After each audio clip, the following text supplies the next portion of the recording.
A young man looks on in horror, completely confused on what was going on. As he leaves his high school with his completion certificate, he gets hit by someone throwing a crumpled piece of paper at his head. Back then, he thought his high school life was finally over. But somehow, right now, he found himself in the middle of an entrance ceremony. To top it all off, the scene feels awfully familiar. It was the opening scene of the game he was just about to start playing. He's dumbfounded as he looks up at the stage with a large banner saying Cherry Blossom Academy Entrance Ceremony. Students of all kinds surround him with seemingly different looks and personalities. The young man glances around him, still questioning the absurd scene around him. No matter how he looked at it, the scene around him was the opening scene of a super popular VR or virtual reality game he had plans to play. However, he hadn't had the opportunity to start the part-time job to pay for it yet. But he did see the scene in the strategy guide he bought beforehand. Kinda crazy to buy the strategy guide first before buying the game itself, but go off, I guess. A rather harsh-looking man passionately greets the students by calling them youngsters who should risk their lives in service to their country. The young man watches the scene play out, his face blank. He remembers that in the game, dungeons suddenly showed up around the 30s. Dungeons were gateways to other worlds. Their ancestors built that military academy, Cherry Blossom Academy, right on top of one of the dungeons. Since then, the Imperial Army withdrew from the academy and it got turned into a school for explorers instead. That was the setting of the original game. Magic stones and items produced by the monsters found in dungeons are so powerful that they can change the entire power structure of the nation. There's fierce competition for the resources from the dungeons all over the world, which turned the Cherry Blossom Academy into a brutal battlefield for influence and power. That's quite the backstory for a school called Cherry Blossom. Explorers are the ones who obtain said items and are treated fairly well by the country. Furthermore, the power someone obtains by defeating monsters can be displayed as a level. High-level explorers can have all the riches and fame they desire, but when the principal says the students risk their lives, that was no exaggeration. It was common knowledge that some people die fighting monsters. The guidebook he bought made that clear. Suddenly, the young man notices someone in the front row of seats. It was an excited-looking girl wearing a long ponytail. The man's eyes widened. She was one of the love interests of the game, Shinguji Ayano. The academy has classes separated into ability from A to C. A to C are like regular classes. They've already gone into the dungeons and gained experience and levels. Right from the time he was enrolled, he was placed in Class D. Seat order was based on rank and his seat was at the very back. He mourns the current state of things. Poor guy is screwed on all fronts, I see. His hands find themselves rummaging under the desk, and to his surprise, he pulls out a thick book. He exclaims in disbelief. It was the original game's strategy guide he bought. Suddenly, an older man in front calls out his name. The young man named Takasugi panics as he answers back to the teacher. His classmates had turned to look at him, but they quickly turned back to the teacher. The boy in front of Takasugi comments that he was a weirdo staring at a blank book. Takasugi pauses. He opens the book to check for his character role. His name was Takasugi Takashi. He was an unlucky student with the worst grades. He'll eventually cross paths with the protagonist, which ends badly for him, eventually making him leave the school. During the original game, the player can hear rumors of his death. Takasugi has very low stats and poses no threat as an enemy. Ends up quite a sympathetic character considering his role in the story. The Takasugi in the present is more than horrified and pissed. After all, his character dies and all there was to say was he was sympathetic. That's the equivalent of someone dying going, "Aw, that's too bad," and moving on in the same sentence, "Mao." Takasugi complains that if he was going to be reincarnated into a game world, he should have been made the main character. Mourning, he asks why he was made the worst character at the school who leaves the plot right away. He pulls at his hair at the idea that he even ends up fighting the protagonist and dying. Knowing that, he was already planning on staying as far away from the protagonist as possible. Suddenly, he gets a stroke of genius and comes up with the idea that maybe this was the chance for him to change his life. Staring down at the book in his hands, he wonders if he can become the strongest in the world with the strategy guide. Not only that, but the school was swarming with beautiful love interests. The guide details how to go down their routes. Takasugi pauses, thinking over his chances. Back in class, the teacher raises a small, almost clear tablet. Each student was going to be given one. In one of the tables, a student is being crowded by others for having amazing stats. The boy being surrounded smiles with the others. Takasugi is left alone at his own table, nervously sure that the boy might be the protagonist of the original game. He turns to the tablet on his own table and turns it on. On the tablet, it details his current stats. He was at level 1 overall and a level 1 apprentice. 10 health points, 5 mana points, 9 in strength, 12 in magic, 7 in agility, 13 in endurance, and finally 8 in will. He raises an eyebrow at apprentice, unsure what it meant. He had no idea how things worked, but as soon as he learned the values, he could bring them up in his mind. Her suddenly knew about skills, equipment, and class change as well. It looked like he did it all in his mind.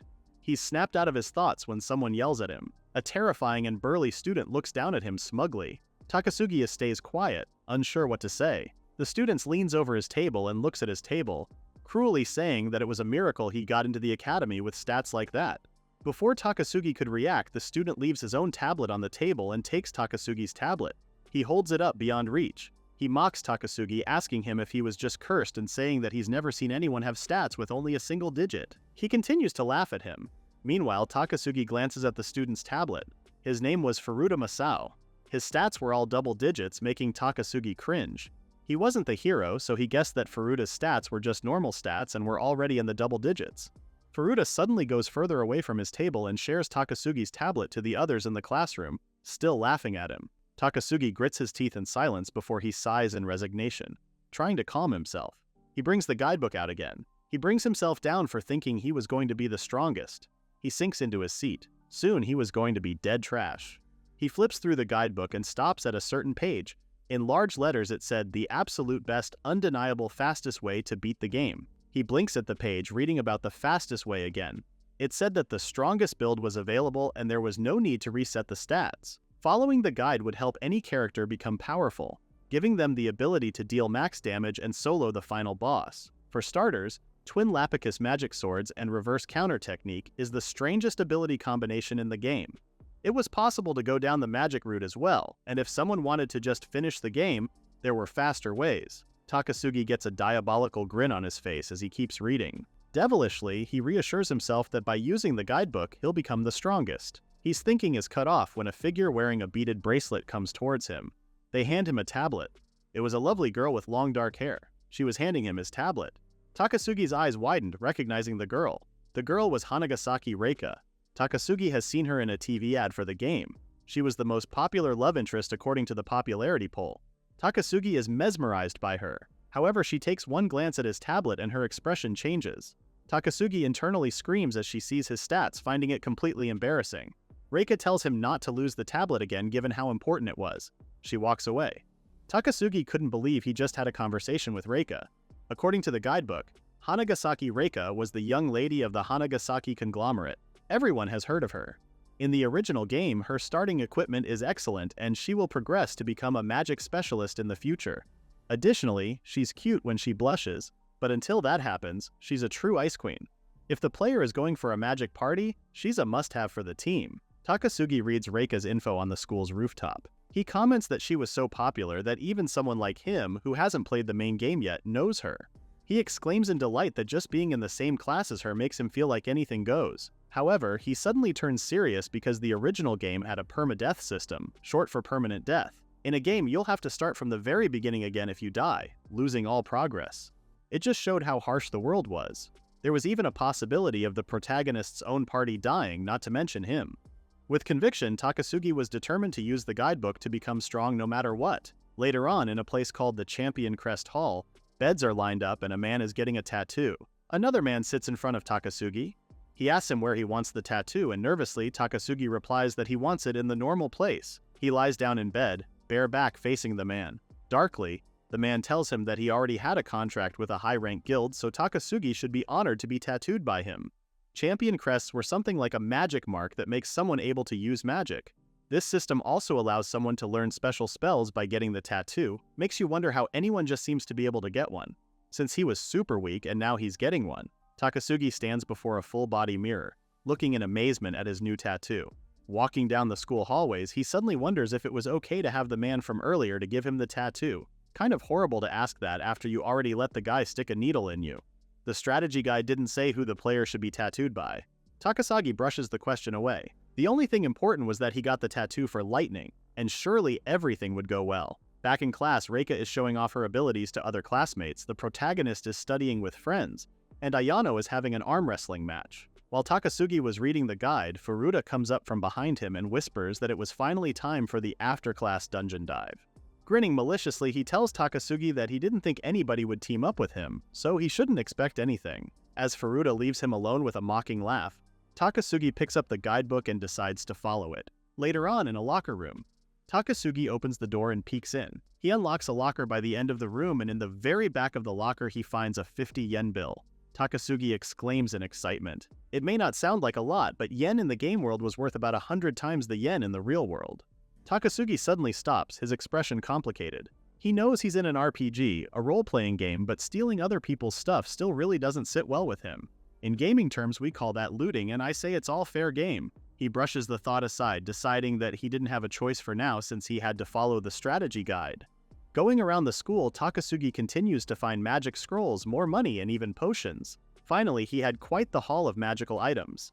He puts them all in a pack, and with a wooden stick, he is finally ready to enter the dungeon. The dungeon entrance is located underground, past a small staircase and large wooden doors. Takasugi enters and immediately checks his strategy guide. The guidebook tells him that to start with, he should hit himself with as many bolts as he can. Oh, he's screwed. According to the guide, to become a good swordsman-type class, he needed to hit himself with magic attacks to raise the hidden magic resistance stat. He had to do it before leveling up because he can no longer pass magic dodge checks, and thus can't increase the hidden stat. Takasugi had to do it in the dungeon because the dense ether in the air gives him a bonus to health points and mana points recovery. No matter what build, there was no avoiding this part. Bolt was the spell he got from the champion crest. It was a lighting type magic Y skill.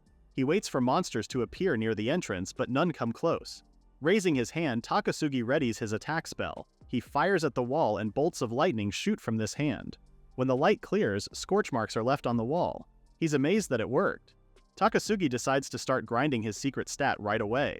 Hesitantly, he puts his hand up to his chest, which sounds like a horrible mistake because you're shooting lightning straight to your chest. He summons a bolt of lightning. The attack is instantaneous. It fries him, almost making him lose consciousness. He falls to the ground, breathing heavily and in complete shock, pun intended. He crumples into a ball. He screams in his head, rather sure that his heart had nearly stopped and killed him for a moment there. According to the guidebook, Bolt inflicts a paralysis condition, and you point it at your chest, to boot.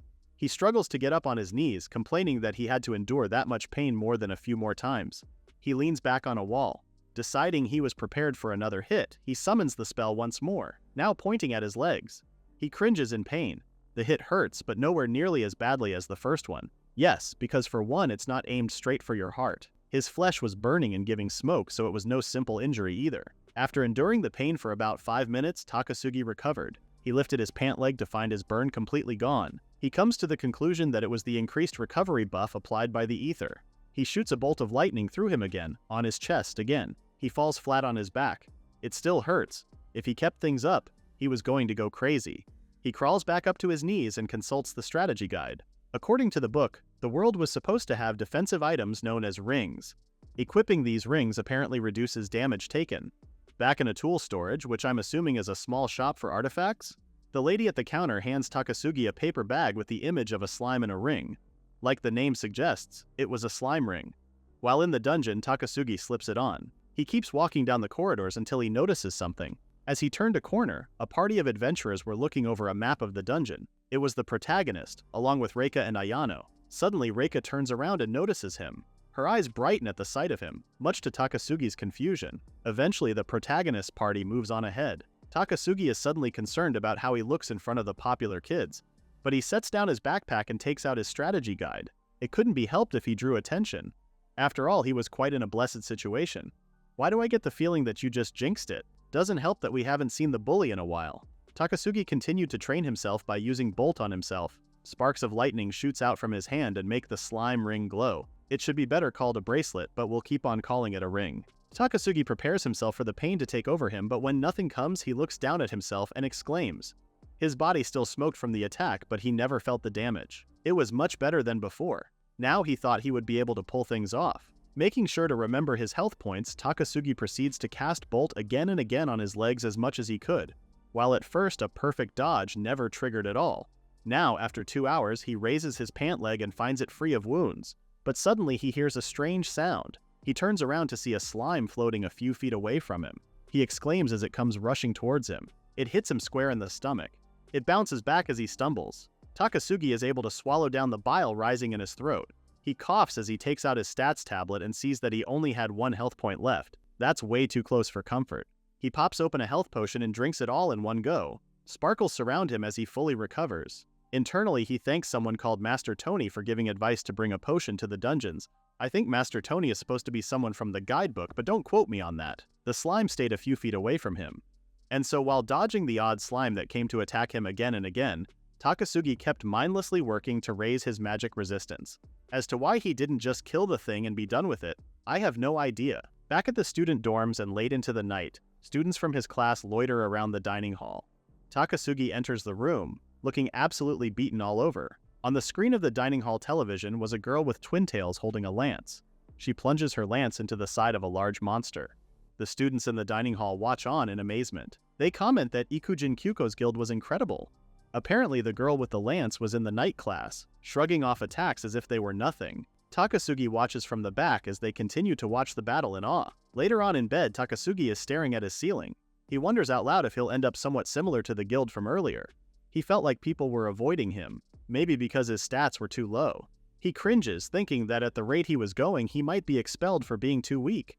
He tries to convince himself that surely he won't be, but he has no answer for himself. The next day, the class is gathered around the dungeon entrance. Today was the day of their long-awaited dungeon dive, which is funny because Takasugi has been on his own dungeon dives for a while now, I think. Takasugi grins, thinking that it was no problem since he already had the strategy guide and thus he was fully prepared. But he loses his smile immediately. It was bothering him that regarding the date of the entrance ceremony, the strategy guide was one day off. It would have been fine if it was just a misprint, but he wondered if something happened in that world that's not part of the game. He whispers in panic to the book to not let him down since it was all he got. Finally, it was time to enter the dungeon. They needed to go to the second floor and come back. According to the strategy guide, as long as he sticks to the other students, he'll be able to make it back safely without the need to fight.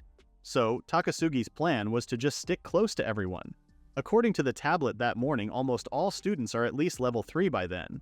If you killed the dang slime from before, you would have raised a level or two. Currently, the highest levels in the class were the protagonist's party, which was at level 4, Ayano, who was at level 5, and finally Reika was at level 6.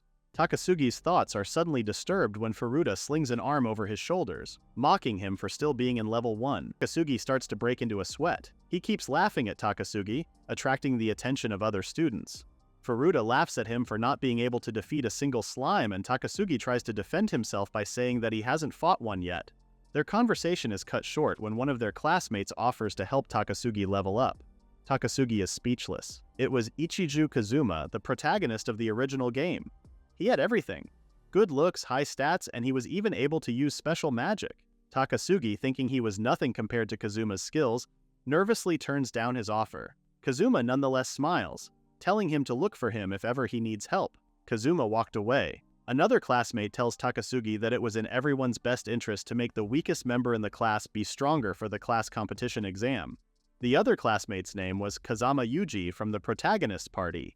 Yuji calls out to Takasugi as he leaves and tells him to come to them if he needs any help, and then he follows after Kazuma. Furuta suddenly leans closer and tells Takasugi to take Kazuma up on their offer. Internally, Takasugi is pissed that his bully was suddenly acting all nice when the protagonist arrives. He thinks that Kazuma's concern is unneeded and just hopes he would leave him alone. He couldn't raise his level yet. All he could do was follow the strategy guide, had to double check, and finally understood that it meant not leaving level 1 at all. My bad. Sorry, Takasugi. Later on, the school bell rings and Takasugi races down the hallways, excitedly thinking of grinding his hidden skills. He heads back to the dungeons and immediately uses Bolt on his legs. Shockwaves run through him, but when the dust clears, Takasugi exclaims as he took no damage. Even his clothes didn't take damage. Nice. He pulled off another perfect dodge. As he was celebrating his rising skill level, something was creeping closer to him. The same slime suddenly rushes into him. Takasugi dodges just in time, much to the slime's surprise. Takasugi happily exclaims that he ended up raising his physical dodge skill while he was practicing. The slime is pissed at the turn of events. Suddenly, a sharp piece of ice flies through the air. It hits the slime with precision, killing it in one go. Rather mad at the killer, Takasugi turns around sharply but stops short. It was a beautiful girl holding a magic staff. Takasugi looks on in disbelief. It was Reika. She hesitantly asks if he was okay. He awkwardly thanks her for saving him. Internally, Takasugi wonders to himself why he was trembling and saying weird stuff. If he kept acting like that, weird rumors were going to start, like how he showed concern for a slime or how he even needed saving from a slime. Reika asks if he needs help. Takasugi hesitates before he comes to his senses. He shouldn't be attracting more attention to himself. If anything, the people he should stay the furthest away from were the main cast of the game. He imagines monsters running around the whole world, eating the characters, and comes to the conclusion that if he interfered with the protagonist, he might end up leading the world to ruin. He bluntly tells Reika that he didn't need any help and asks her what she wanted, kinda rude considering that she did pretty much save your ass. Reika answers that she came to check the place because she heard someone speak, but she saw now that things were okay. Takasugi turns around and tells her that if she didn't need anything, then she could leave him alone. There's a pause between them as he moves to leave first, but Reika asks him if he's leveled up yet. Takasugi nervously replies that he hasn't. Concerned, Reika suggests that if he was having a hard time, he could just have someone help him level up enough to beat one by himself. Frowning, Takasugi replies that he wasn't having a hard time and that he could beat one himself just fine. Internally, he feels like he seemed less unsociable and just more stubborn at that point. But if that was the case, he thinks he should just cut the conversation as short as possible. Turning around, Reika finally says that was fine and leaves him alone. Takasugi wonders why she was down in the dungeons all alone too. Focusing back to his task, Takasugi recalls that in the strategy guide, the fighting style it was guiding him towards is full-on offense. He can't try to dodge or resist any attacks, taking all damage and then just using potions to recover fully and keep on fighting. Can't help but think that one wrong move or forgetting his potion and he's dead. Master Tony also added not to buy any armor, because not only is it heavy, but it offers no resistance to magical attacks.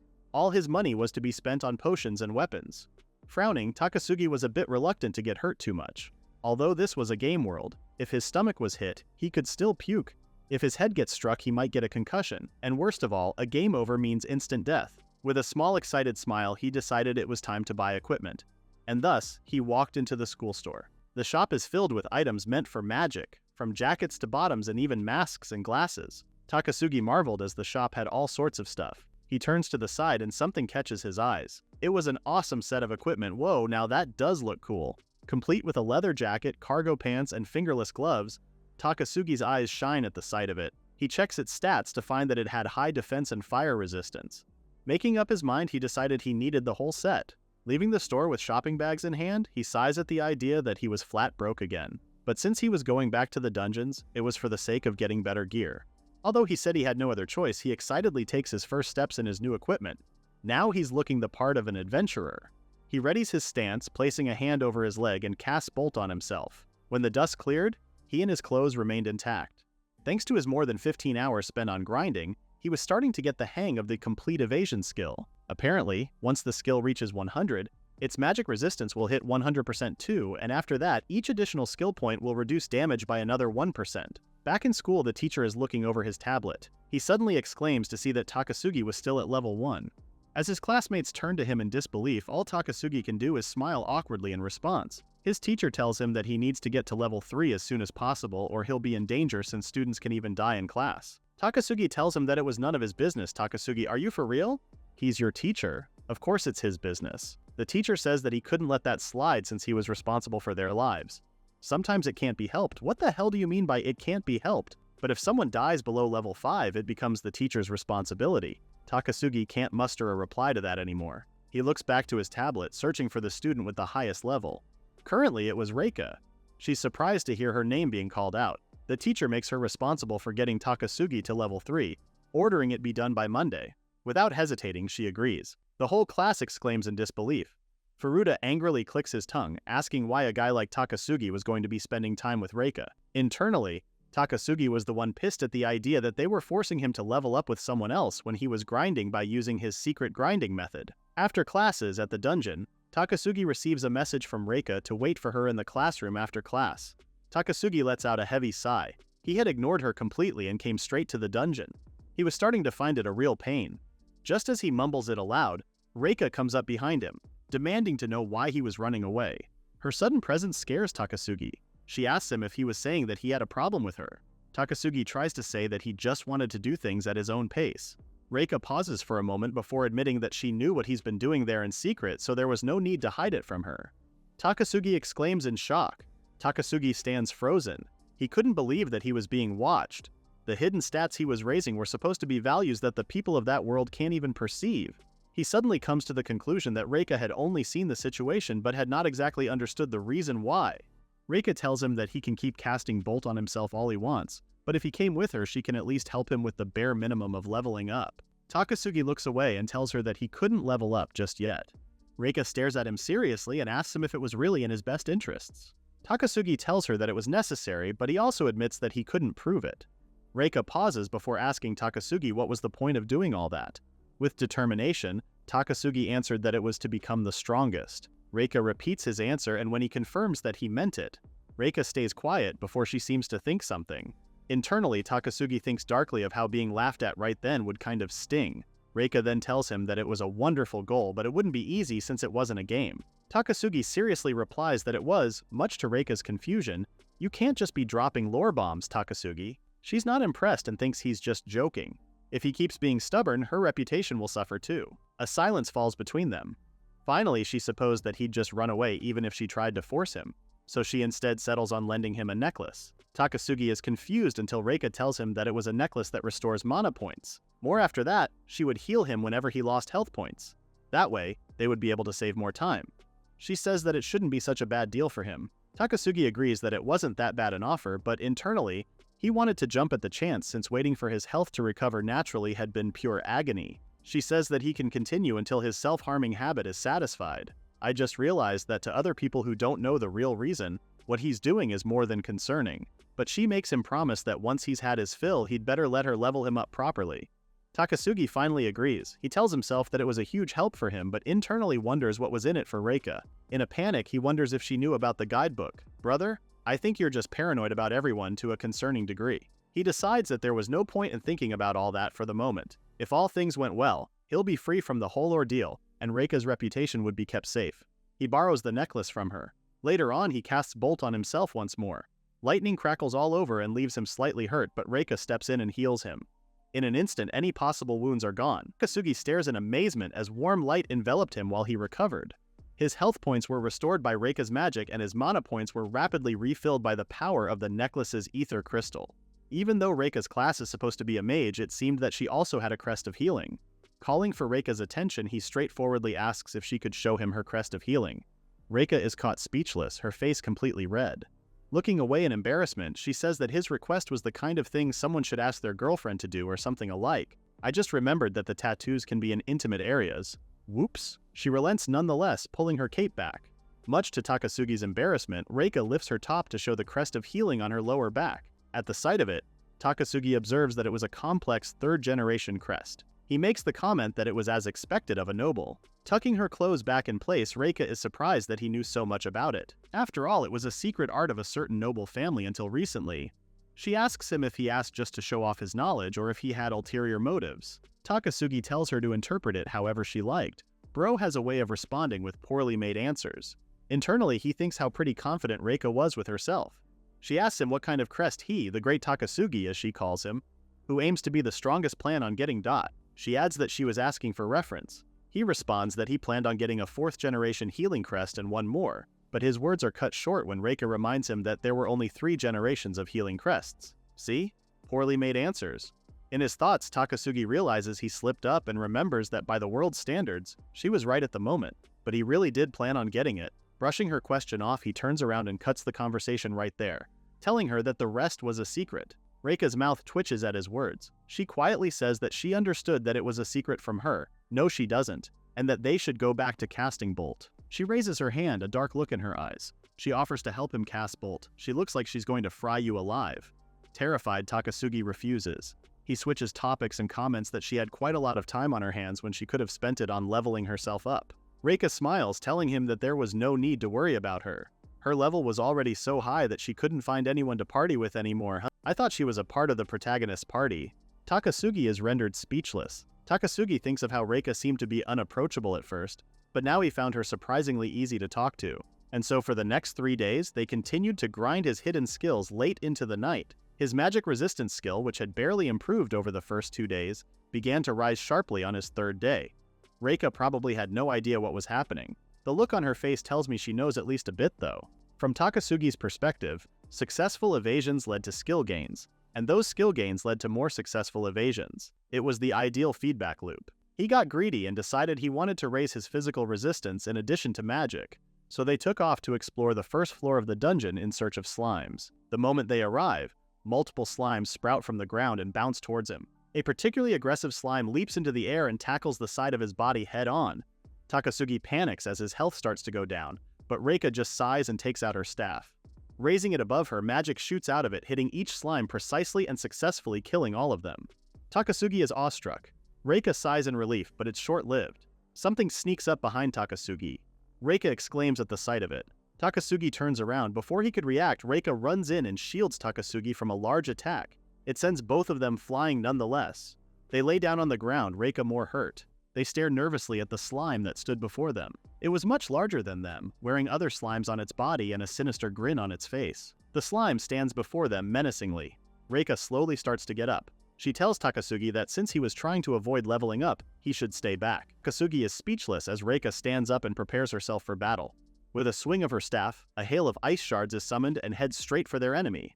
The large slime takes multiple hits from the ice shards, one of them piercing it right between its eyes. With a successful hit, the slime starts to melt back into the dungeon grounds. All that's left is a slight snowfall caused by Reika's magic and the two of them. That ended way too quickly. I thought there'd be a lot more to the slime. They head deeper into the dungeons. Takasugi summons Bolt again and is covered in lightning. When the smoke clears, his face is ecstatic. He was hit, but he barely felt any pain. He exclaims that his skill had improved. Reika, bewildered, asks what he means. Takasugi is too lost in his happiness to see anything wrong in admitting to Reika that he's been raising his hidden magic resistance stat, and that was why he doesn't take damage from magic. What an absolute dumbass OMG. However, he adds that someone can only do it when their magic power is low, but he was completely negating it. The full force of his words hits Reika and she takes a step back. With a shaky voice, she tells him that his exploit was the level of a state secret. Realizing his mistake, Takasugi tries to control the damage done and pretends to be bashful as he says that it was just something that he happened to figure out by himself and asks her not to tell anyone about it. Reika panics even more, angrily telling him that he should be the one watching his mouth because if anyone finds out that he had that kind of knowledge, they'll be after his life. Completely valid response from her. Takasugi finally realizes how careless he was, seeing how he really scared her. He reminds himself to be more careful about leaking information from then on. He tells her that at least now she understood what he was doing. Reika eventually calms down, realizing that for her it was already too late to learn the exploit. With a grin, he tells her that wasn't true. He explains that because she was in a magic-based class, her spirit stat would go up anyway, so she didn't need to do the same thing. For magic jobs, she could raise her physical resistance and evasion skills against slimes. He encourages her to train those skills. Reika is confused and speechless. Night falls and Reika and Takasugi are on their way home. They're a little scruffed up, Takasugi a lot more than Reika. He bids her goodbye, saying he would see her tomorrow. Before she could leave, Takasugi apologizes for making her worry, assuming that that was why she was keeping an eye on him. Her face goes red. Look at that blush, whoa! She scoffs at the idea, saying it was impossible for her to ever worry about him. She turns around, saying with a shaky voice that he had soured her mood, hearing him get a little full of himself. With that, she leaves him. He just smiles as he watches her go. Internally, Takasugi was thankful for her worrying about him because he ended up Magaying to hit level 3, also learning the common skill appraisal for the first time. At first, Takasugi thought Reika was trying to uncover his secrets, but she most likely just saw his initial stats, and that was her way of worrying about a bottom feeder like him. He focuses back to his next goal to hit level 5 and achieve a class change. Health points, mana points, strength, and durability were easy to raise, so he was going to change his class to Bishop, back at school. That day's class was field training with a quota of obtaining magic stones in the dungeon, or so he was told. Takasugi was completely left out of the 3-person parties. That's rough, buddy. Suddenly, he hears a voice behind him, playfully teasing him. It was Reika and a familiar ponytail-haired girl. Reika invites him to join their party. Takasugi stares. The other girl was Shinguji Ayano. Reika turns to Ayano, asking if it was fine with her. Ayano joyfully agrees, admitting that she found being alone with just Reika rather scary. Reika, caught off guard, asks what was so scary about her. Takasugi doesn't hold back and calls her the Ice Queen, someone who looked like she would kill anyone without flinching. Reika is rather pissed at his words, but Ayano laughs at his bravery. Eventually, Ayano mediates between them and tells them to calm down because for now, they are going to call themselves a party. And so with that, for some reason, Takasugi ended up in a party with Reika and Ayano. For his current stats, he had 30 health points and 15 mana points. His magic power and durability were at 15, strength at 14, spirit at 11, and finally, agility at 10. They've barely grown, but at the very least they were outside of the single-digit range. He was genuinely happy that his strength and agility went up. They entered the dungeon right away and made it to the second floor. Reika suddenly stops and senses a presence. She takes a fighting stance, shielding both Ayano and Takasugi. Since Takasugi was weak, she ordered him to stay back. In front of them was a goblin. Ayano laughs at Takasugi before taking a stand next to Reika and saying that putting him in the back might be the right call. Takasugi's eyes twitched, thinking their words were rather harsh. But in reality, he actually had a new weapon he received from the store. A sword materializes behind him, and he unsheathes a ninja blade that deals an additional damage of 30 points. Takasugi passes by Ayano and Reika, telling him that he'll take the front line, much to the surprise of both girls. Ayano comments that his weapon looks fine, but it would be useless if he couldn't use it properly. Takasugi replies that he would master it in no time. Ayano summons a spear in hand. She masterfully twists it around in her hands before jabbing it at the goblin. It hits right between its eyes, killing it instantly, much to Reika and Takasugi's shock. Ayano smiles in triumph. According to the strategy guide, the Shinguji family ran a spearmanship dojo that was popular with militant guilds. Takasugi nervously looks at her, realizing that it was the reason why she was so strong. In the original game, militant guilds are basically outlaws, who sometimes attack or capture other guilds. It meant that Ayano, who had ties to such outlaws, might actually be more dangerous than the average noble. He's snapped out of his thoughts when Ayano playfully grins, saying that the goblins weren't a big deal, so he wasn't going to have a turn. Suddenly, Reika yells for Takasugi to look out. He turns around to see a goblin leaping up to attack him. He dodges its claws in time. He fixes his hold on his sword as the goblin lands on its legs and readies to attack again. Takasugi takes a battle stance, focusing on attacking. The goblin lunges again and Takasugi swings his sword, slicing at the goblin's chest. Takasugi grits his teeth, pissed that it wasn't enough to deal a killing blow. Suddenly, the goblin fiercely lunges and ends up dealing a scrape to the side of his arm. It's enough to draw blood, but the goblin is close enough. He pushes through the pain and raises his sword high in the air. With all his strength, Takasugi cleaves at the goblin. It slices clean across it from above, tearing it in half. Reika and Ayano gape at him, speechless. Takasugi breathes heavily, exhausted. Ayano advises him not to push himself too hard since he is still too weak. Takasugi looks at his sword. Damage accumulates with the number of attacks, and a full power strike powers a serious punch. He came to the conclusion that he was starting to understand how to fight in a way that was unique to their world. Ayano suddenly notices something. They look up to see them surrounded by a horde of goblins. How the hell did none of you notice them? Takasugi starts to panic at the sight of them. Their party and the goblins are at a standstill. Takasugi is slowly losing his mind at the fact that they were surrounded, breaking into a sweat at the idea that he was going to die right then and there.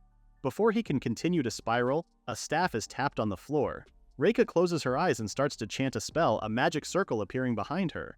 Large snowflakes of sharp ice surround her before shooting at high speeds towards the goblins. The ice hit the goblins with precision, instantly killing most of them. Ayano rushes in. She leaps into the air and drops into the middle of a group of goblins, her spear twisting around her. She swings her weapon and cuts the goblins surrounding her in half. In just a few short moments, the horde of goblins around them have been taken care of. With a short sigh of relief, Ayano comments that it was rather a big group, and since there was no one who comes to that part of the dungeon as much, they could really gather up some experience points. Takasugi pauses.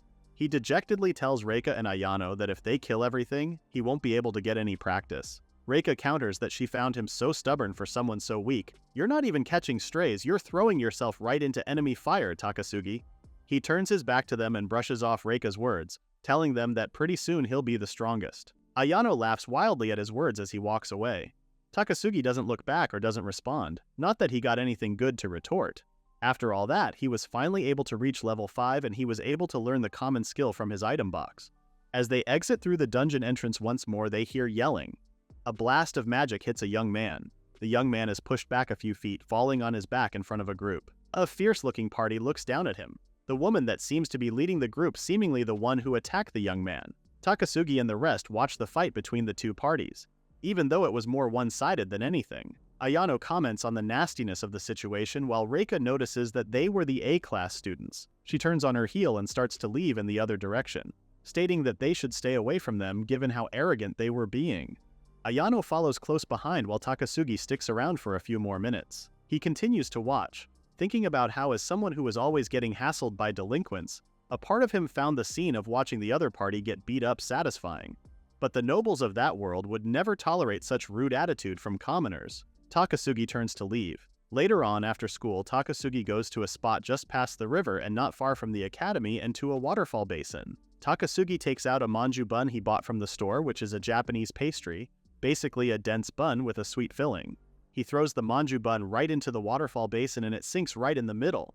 After that, he goes on one knee and offers a prayer asking a deity to lend him their strength. It's quiet in the waterfall before it's lit up with light. Suddenly, a large being appears before him, balanced over the water.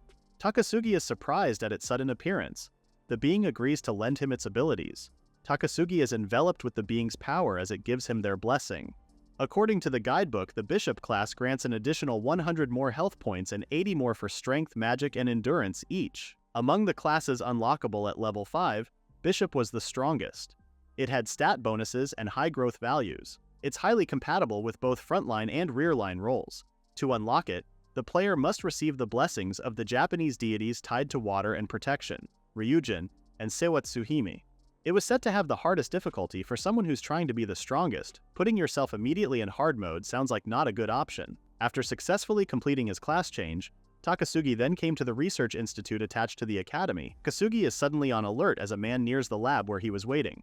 A peculiar-looking man with mismatched eyes and tattoos all over suddenly realizes he's there. He stares at Takasugi for a while with interest. Pointing to him, the man says that he had perfect timing because he just finished a prototype for a new crest. He asks if Takasugi would like to be his test subject and if he still had enough space on his body for another tattoo. Takasugi immediately thinks of the term mad scientist, but he nods and goes with the man into the lab anyway.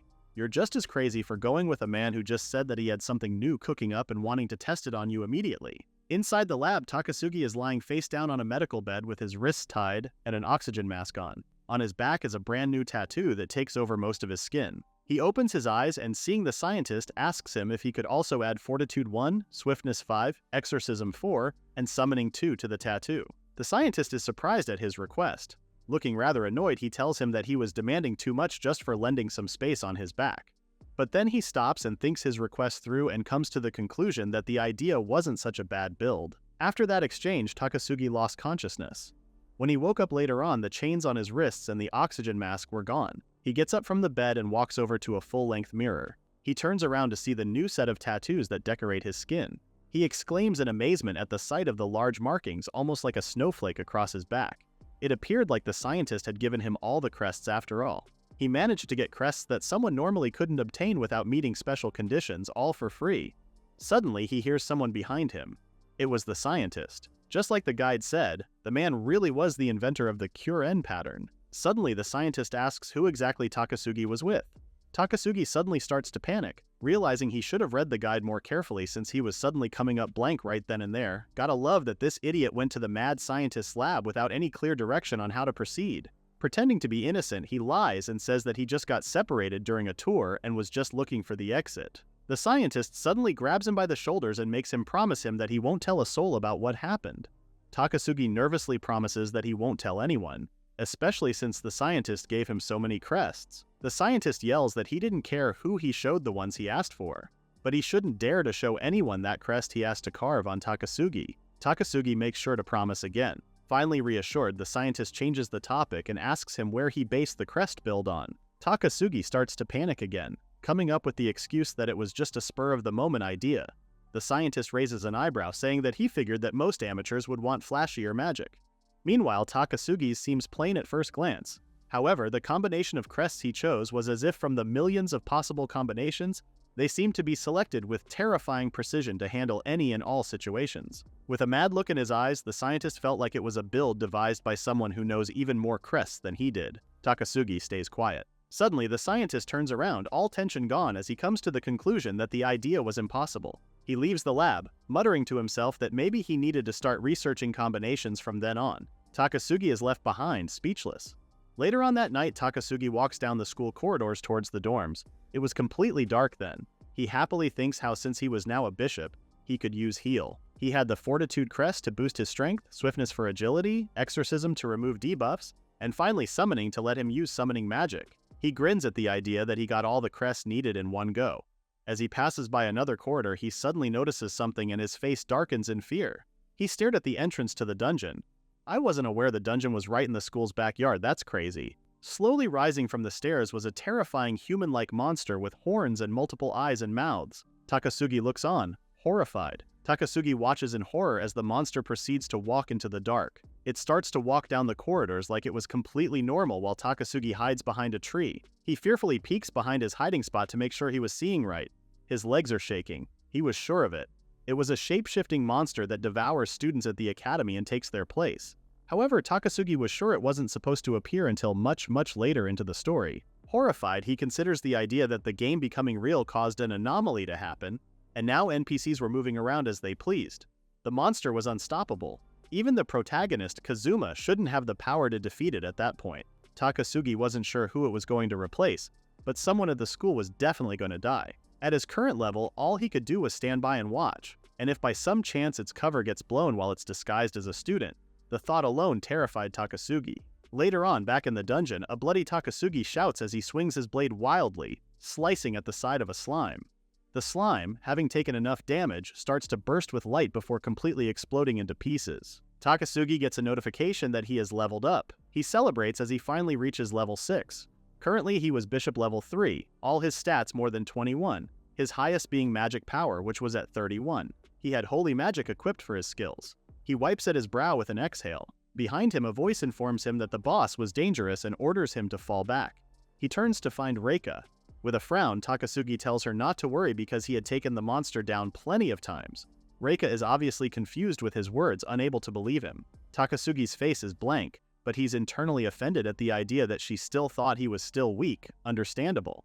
He had spent the last 10 days grinding and hunting 1,150 slime bosses. Now that's a crazy grinding session, OMG. And finally, after all that grinding, a certain loot item finally dropped. It was an ancient ring that granted additional 300 points to health, 30 points to magic power, and 8 to damage reduction. According to the guidebook, of all the rings someone can find in the game early on, the ancient ring provides the biggest health boost. If the player is the type of person who absolutely hates getting a game over, it might be worth grinding to obtain the item. The description was a little vague on its value, but for Takasugi, it was a must-have item right then. In any case, he had finally managed to reach level 6. Time passes and their class is back in the dungeons. Takasugi is unamused to find that he's once again stuck with Ayano and Reika for his 3-person party. Ayano is immediately offended at his reaction, pointing her spear angrily at him.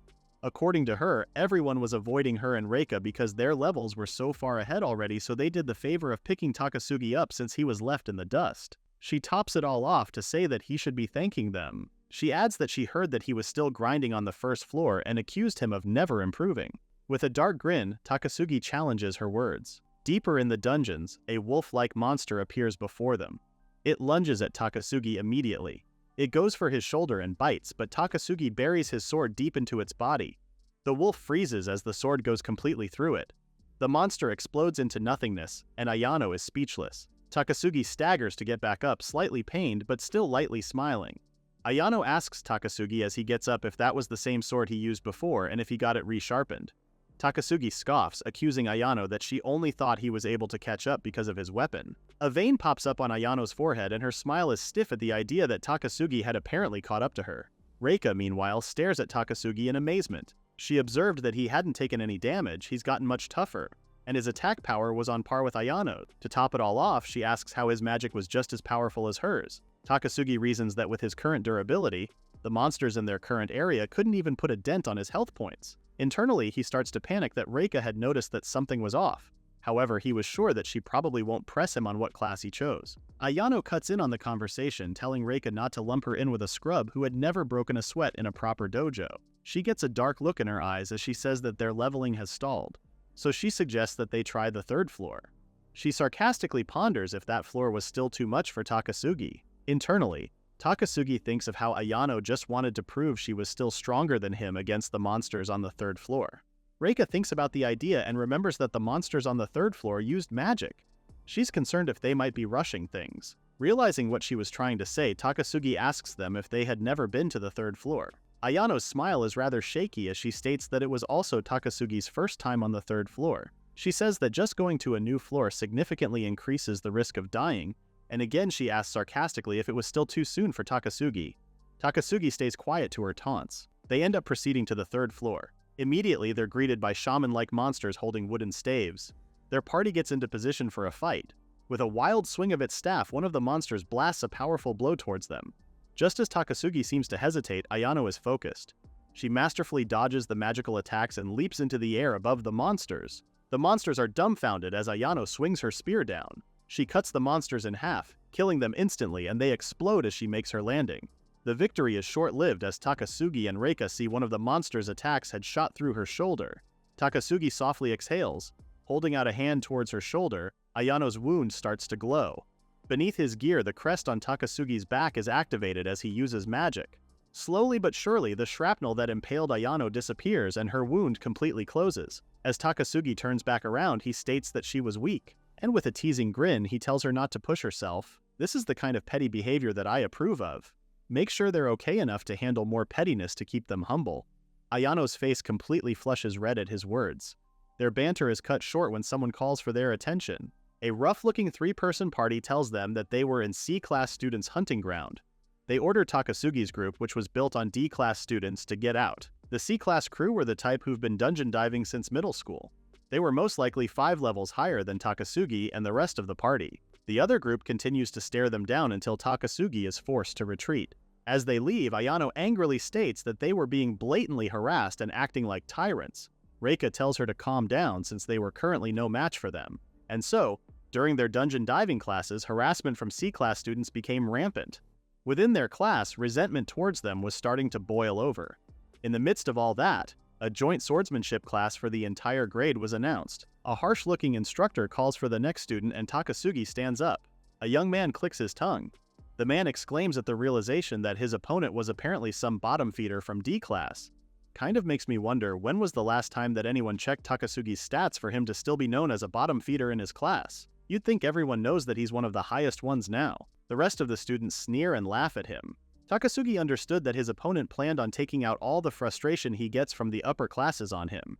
He figured they probably spent all their time bowing and scraping before the A and B classes. Takasugi was sure all the frustration was bubbling up by then. A jagged weapon catches the light. With a terrifying aura and a dark grin, the student says that although their blades were blunted for training, he was still going to make it work. Takasugi readies his own weapon as the other students jeer at him. Takasugi's opponent looked disappointed, but he thought that it was the perfect chance to see what the C-class was made of. With a terrifying aura of his own, Takasugi is fired up to test his own strength. Takasugi and his opponent stare each other down, ready to fight as they take in their battle stances. With a shout, their instructor orders them to begin. Almost instantly, his opponent lunges, and with a terrifying yell, he swings his blade down at Takasugi. Takasugi stumbles away just in time. His opponent is caught off guard that he missed, and in that short moment, Takasugi holds out a hand and casts Bolt. "Brother, I could be wrong, but I don't think you're supposed to use magic in a dojo." His opponent is sent back flying as he's struck by lightning. The student takes the damage at full force, but he's able to stay standing up. He yells angrily at Takasugi for using magic in a sword fighting class. My thoughts exactly. A group of strong men sneered at him, one of them saying that he didn't care how they fought as long as they continued. Both Takasugi and his opponent turn to the man in shock, his opponent suddenly nervous.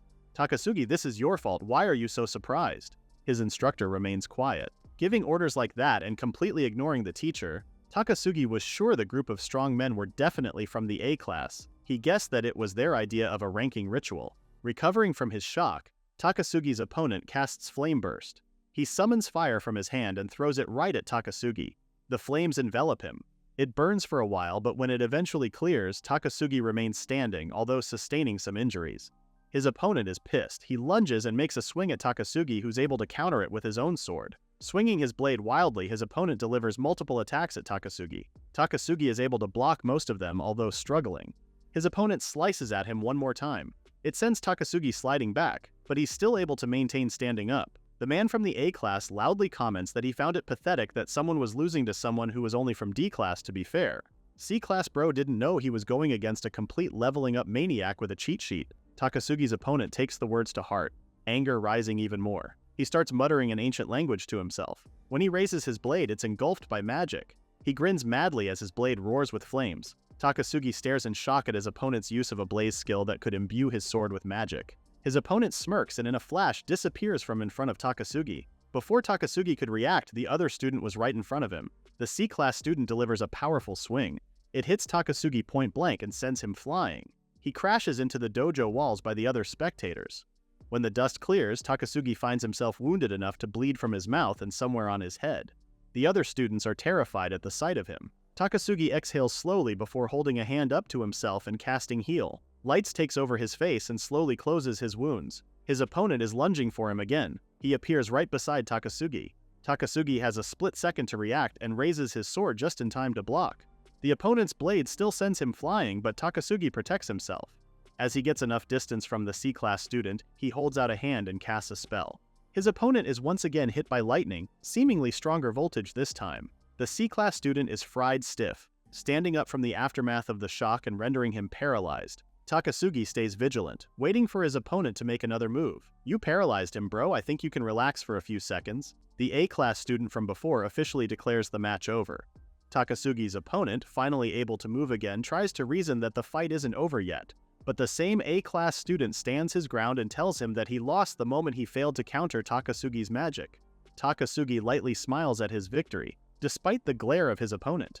Meanwhile, the A-class student calls for the next fight, pointing at Furuta and ordering anyone to take care of him. One of the A-class students rises, much to Furuta's fear. Long story short, Furuta got beaten into a pulp, much worse than Takasugi or his opponent. As the day ends, Takasugi makes his way back to his classroom. After that brutal class, he found the atmosphere as gloomy as a funeral. Apparently D-class getting utterly crushed like that was an annual tradition, and it seemed like the teachers just turned a blind eye to the discrimination clearly made against them. A voice calls out to Takasugi. Behind him was Reika, and beside her was a girl with a looping hairstyle. She greets Takasugi excitedly, saying they haven't met in a while. Takasugi stares quietly at the girl until Reika rhetorically asks that surely he remembered the girl being Amatsuka Yuko. Yuko grins at him, but Takasugi awkwardly smiles, saying that it was his first time hearing her name. Yuko is in shock that he couldn't remember her given that they went to middle school together.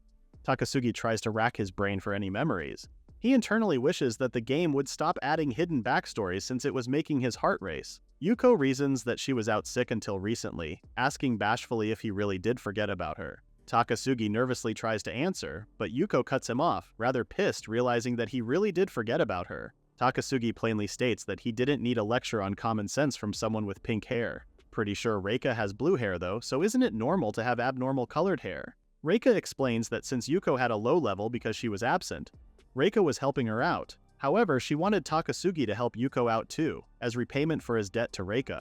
I'm assuming she's referring to helping him train? If you're feeling confused, so am I.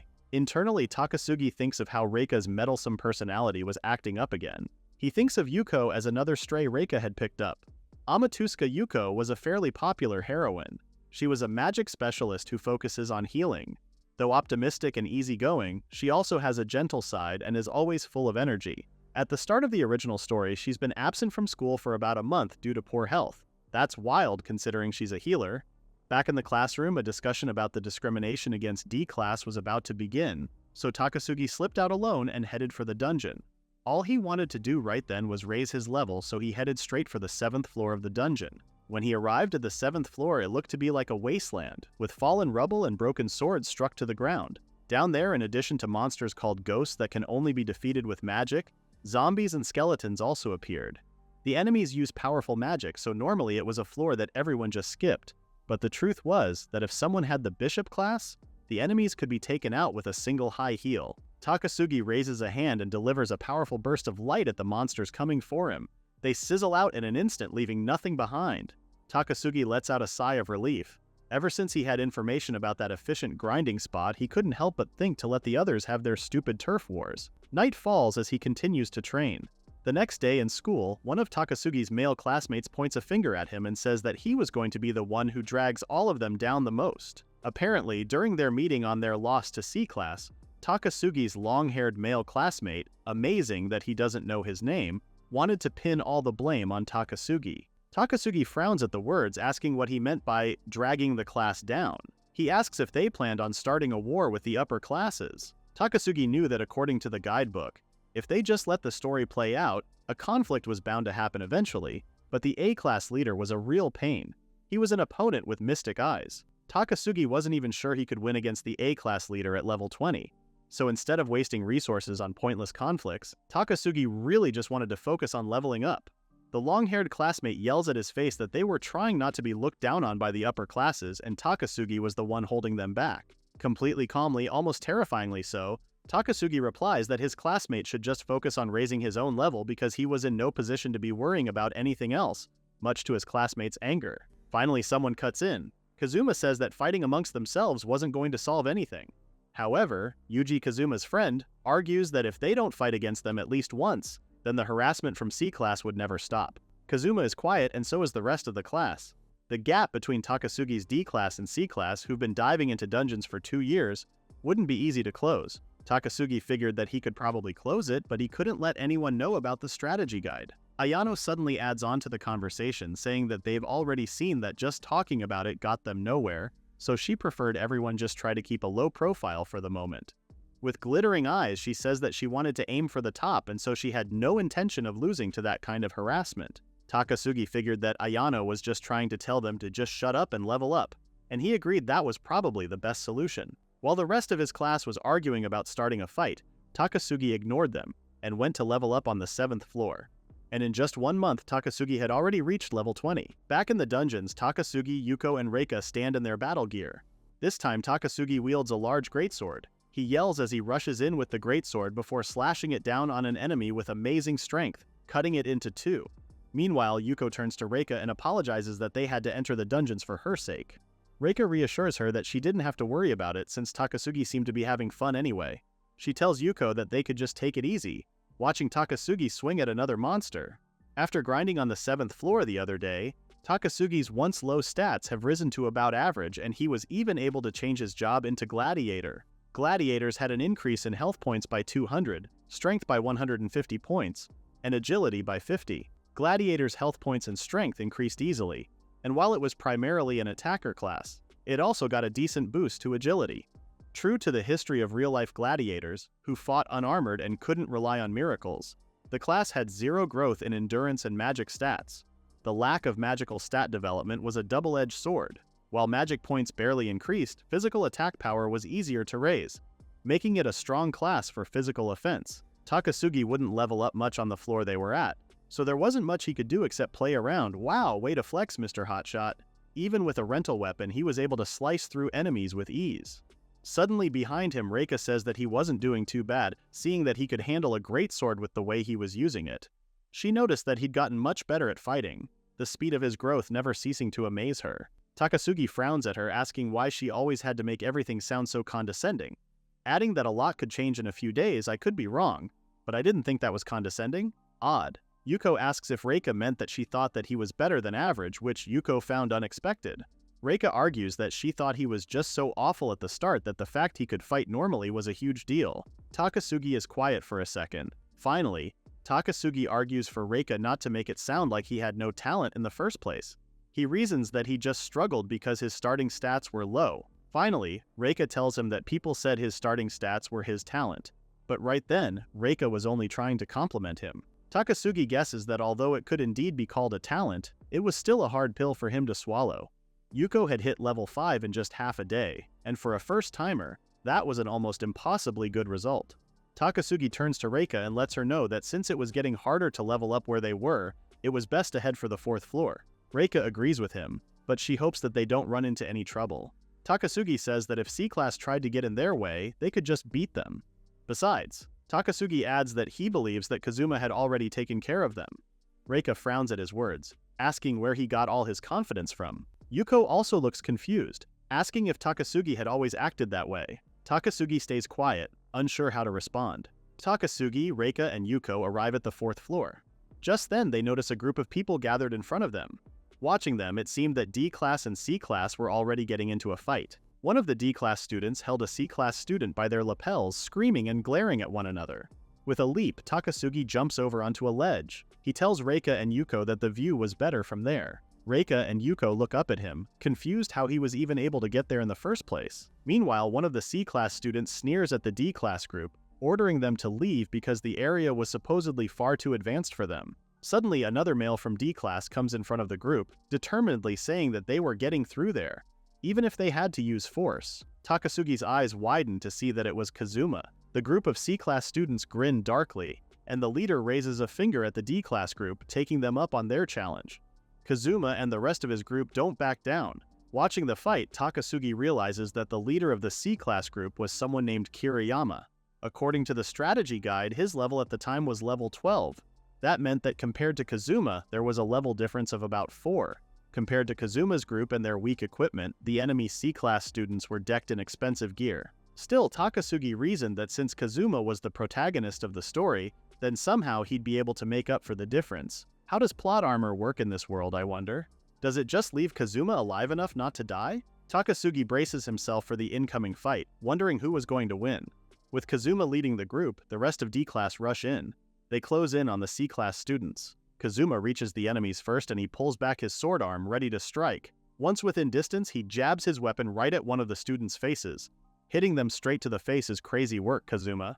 When the dust clears, it was clear that Kazuma's attack had hit, but Kiriyama just grins at him, mocking Kazuma. Although he was hit, there was no damage on his face. Kazuma's frown deepens. Takasugi, Reika, and Yuko look on in shock. Takasugi starts to worry. With the current rarity of Kazuma's weapon, he wouldn't be able to break through Kiriyama's defenses. Suddenly, Kiriyama turns to the other D-class students and orders them that if anyone helped Kazuma, they would get beat up too, so they should just stand there quietly and watch the fight. Takasugi realizes that he was right. Kiriyama would definitely get annoyed if a heal spell came in from the sidelines, but if he manages to intimidate the D-class students like he was already doing, Kazuma had no chance of winning. Summoning power in his right hand, Takasugi lifts his arm and shoots magic towards the group's direction. Kazuma's body starts to glow from Takasugi's magic. His stats momentarily rose by hundreds.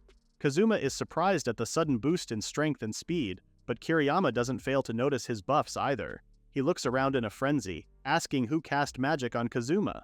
Reika and Yuko turn to Takasugi questioningly, but Takasugi makes a point to ignore their stares and looks away, trying to act casual. Kazuma calls out to no one in particular since he didn't know where the spell came from, but he thanks them all the same. He readies his weapon again. Beside him, Yuji and another D-class student pull back their weapons before delivering fierce flames and slashes of air at Kiriyama. Kiriyama uses his arms to shield himself, but he takes the attack. When the elements clears away, Kazuma leaps up high, sword ready to slash at Kiriyama. But Kazuma is struck surprised when Kiriyama smirks at him, his and the others' attacks having no effect. With a terrifying roar, Kiriyama summons a large ball of flame in his free hand and sends it towards the D-class group.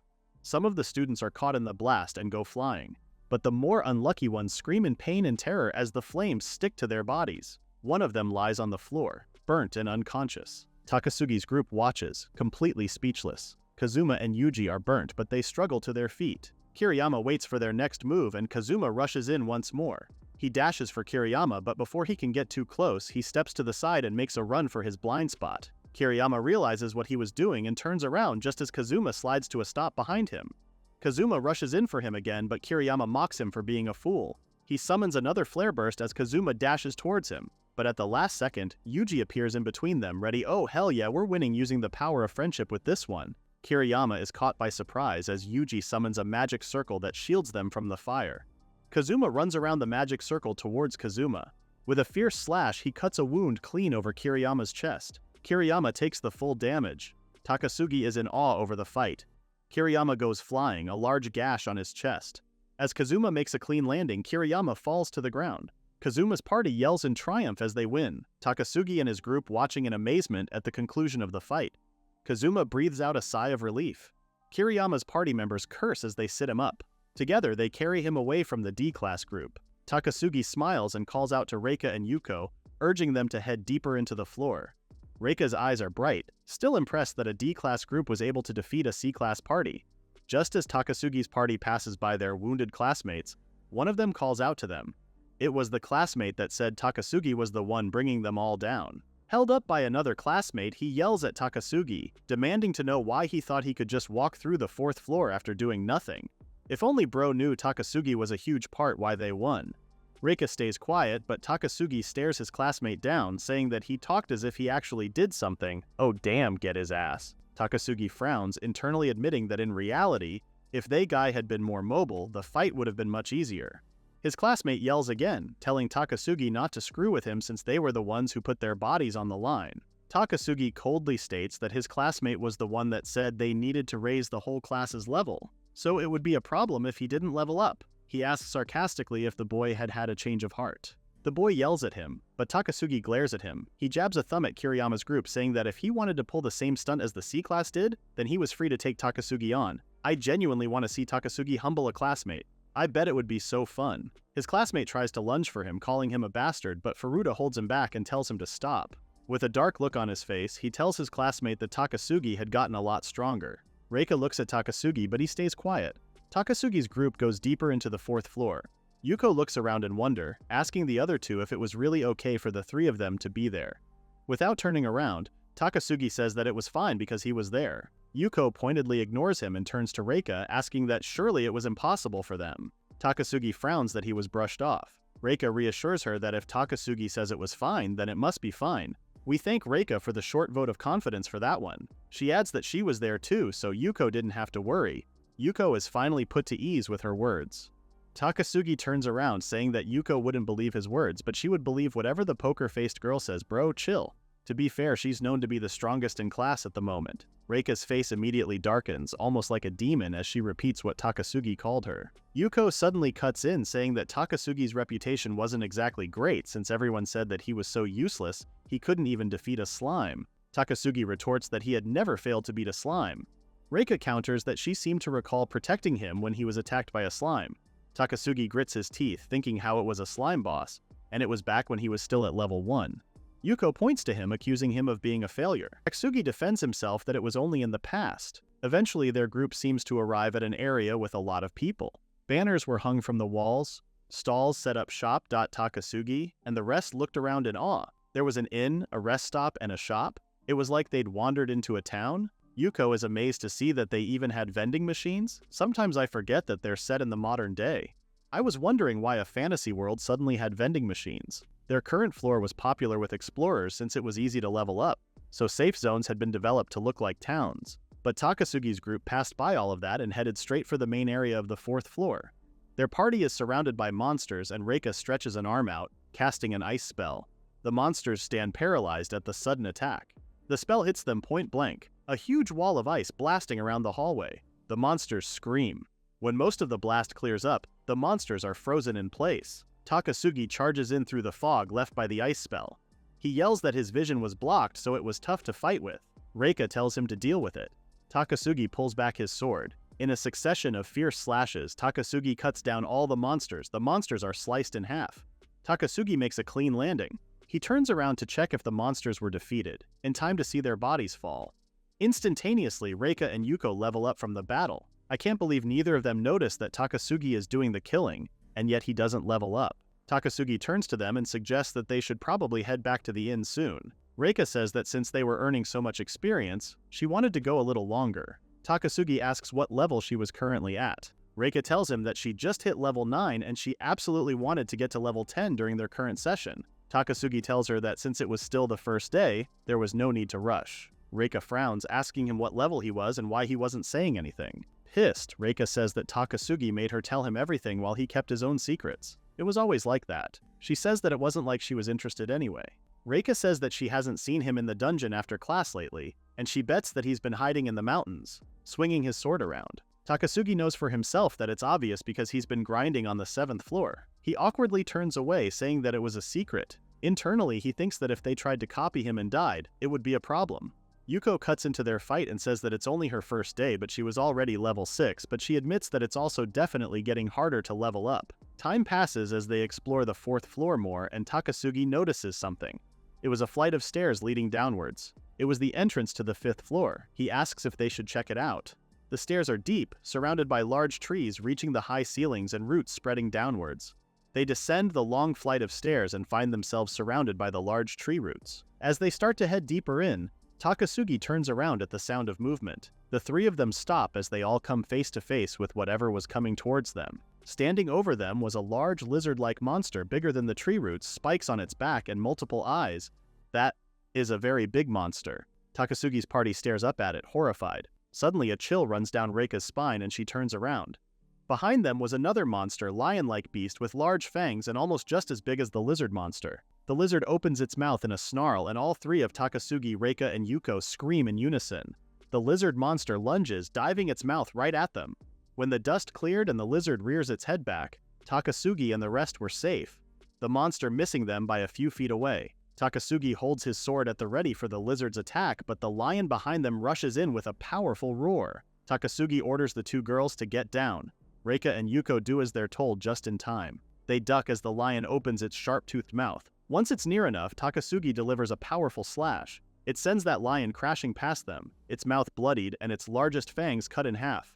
Reika and Yuko stare at him in shock. But not before long, Reika exclaims. The lizard monster lets out a breath of flames right at them. Takasugi shields both of them with his body, taking the brunt of the damage. Reika screams. When the flames stop, Takasugi remains standing before them. He turns around to face the lizard, his sword at the ready to protect Reika and Yuko. Internally, Takasugi strategizes. The lizard's magic attacks were nasty. He only managed thanks to his magic resistance. If he were alone, he could probably brute force his way through. But if it targets his other party members behind him, their lives would be in danger. Deciding on his next move, Takasugi suddenly makes a sharp turn, leading the lizard away from Reika and Yuko. The lizard follows him with its eyes, looking away from the other two. It hisses and delivers another burst of flames at Takasugi that completely cover him. However, Takasugi suddenly leaps out from the flames.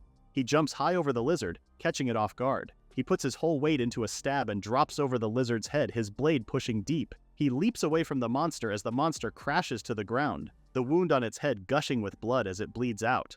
Reika and Yuko stare in shock and awe at Takasugi's victory. How the hell is he explaining that to them? Takasugi is completely burnt. He internally decides that the 5th floor was way too hard to handle for them at that moment.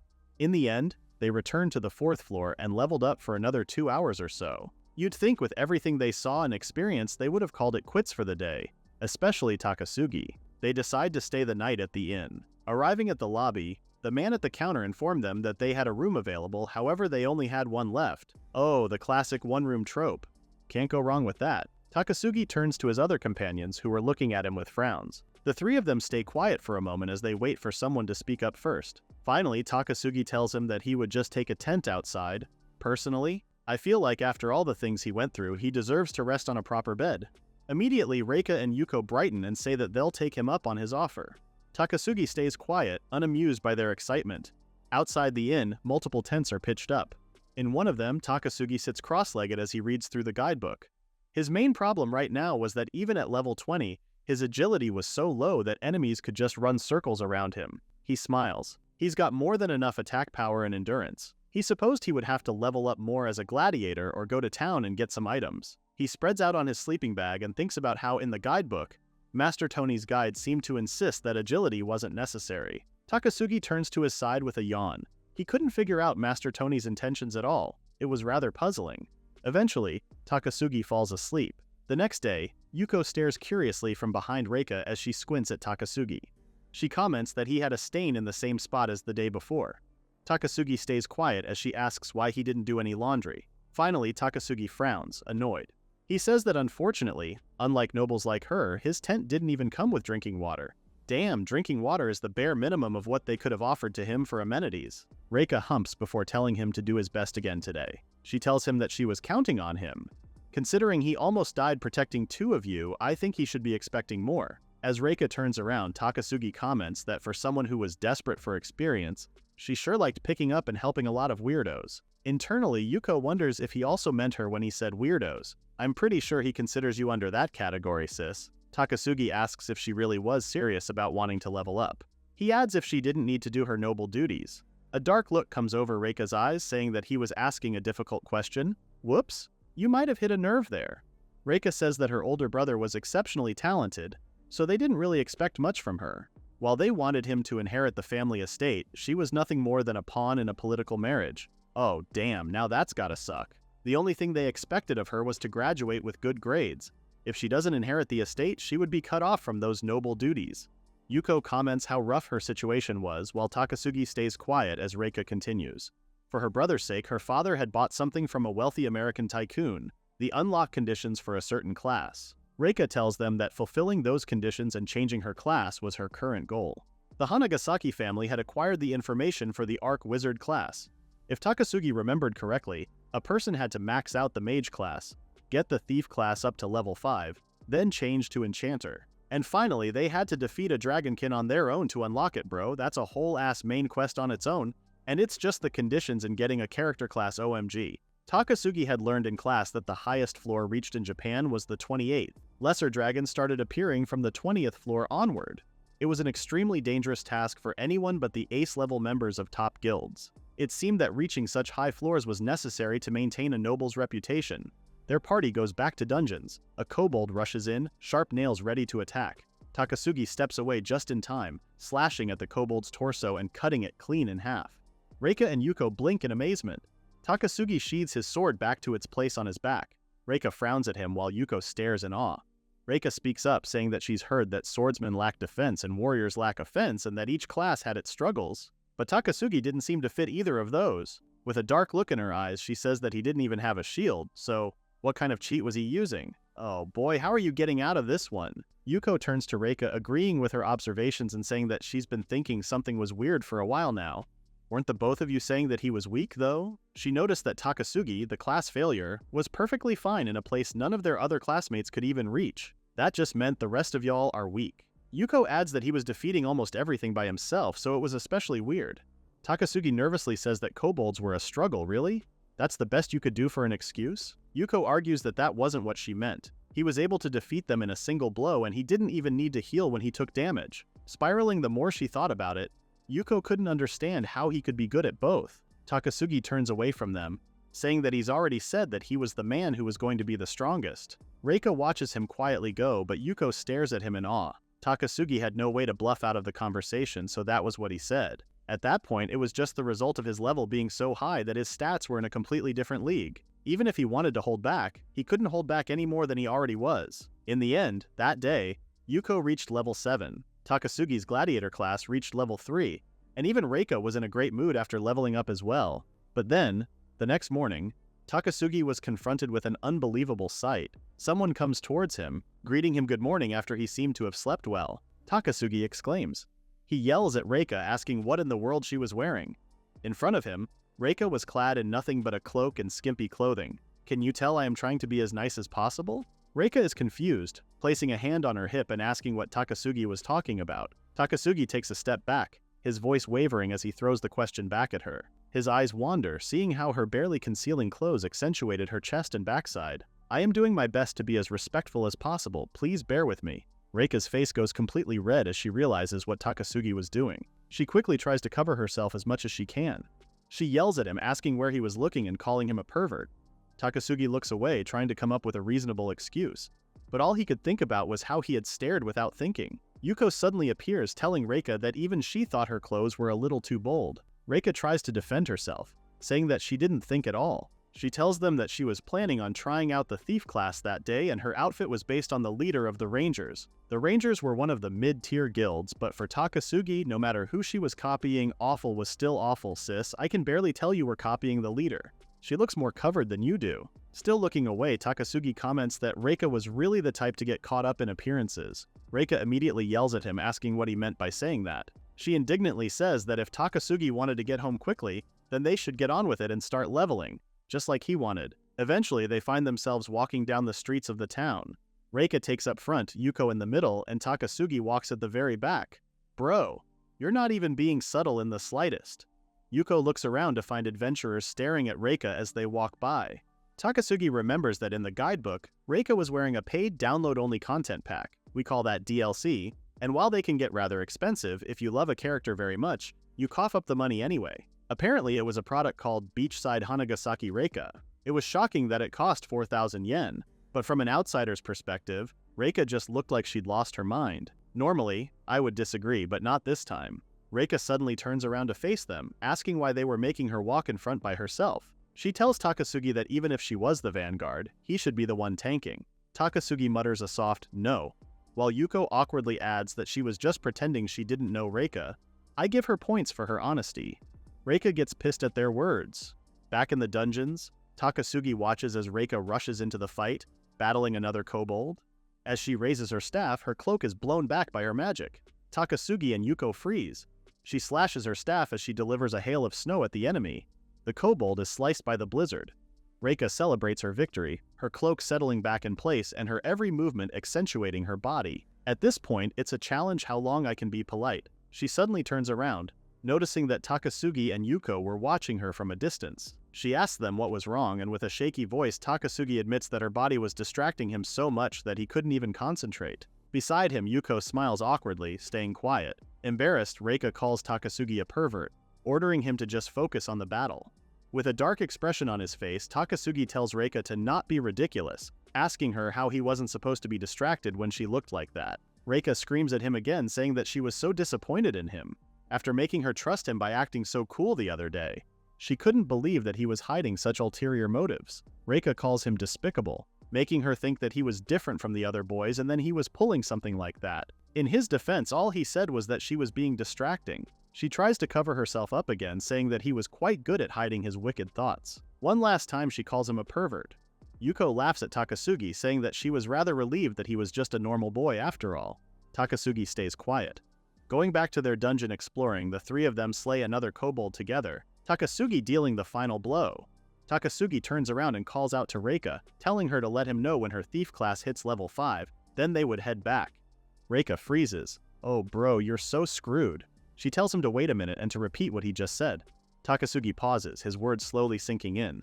Reika asks him to clarify how he knew it was class level 5. Takasugi smiles nervously. Reika slowly says that he knew far too much. Takasugi swears at him. The information about the Arc Wizard class was the kind of thing traded under magical non-disclosure agreements. "Oh, so you're very dead." Takasugi loses his cool and starts to panic, trying to come up with a good excuse. He tells her that he thought level 5 was an easy level to reach and it seemed like a nice round number. Gotta give him props, if he wasn't panicking so much it could have made a sound excuse. Reika stays quiet, the expression on her face cold. She says that she understands, adding that he seemed to know a lot. She observes that it was unnatural for him to be that nervous. Takasugi keep quiet. Yuko suddenly cuts in asking what happened and if Takasugi said something mean to her again. "Sis, you gotta learn to read the room." Reika is knocked out of her thoughts and tells Yuko that that was exactly what happened. Suddenly, Reika passes by Takasugi, a dark smirk on her lips as she tells him not to worry because she wasn't going to tell anyone. Takasugi's eyes widened, unable to come up with a possible response. Another day starts and Takasugi stretches as he heads out of his home. It's been a while since he's seen the sun. After what Reika had said while they were in the dungeons, he still felt a bit on edge.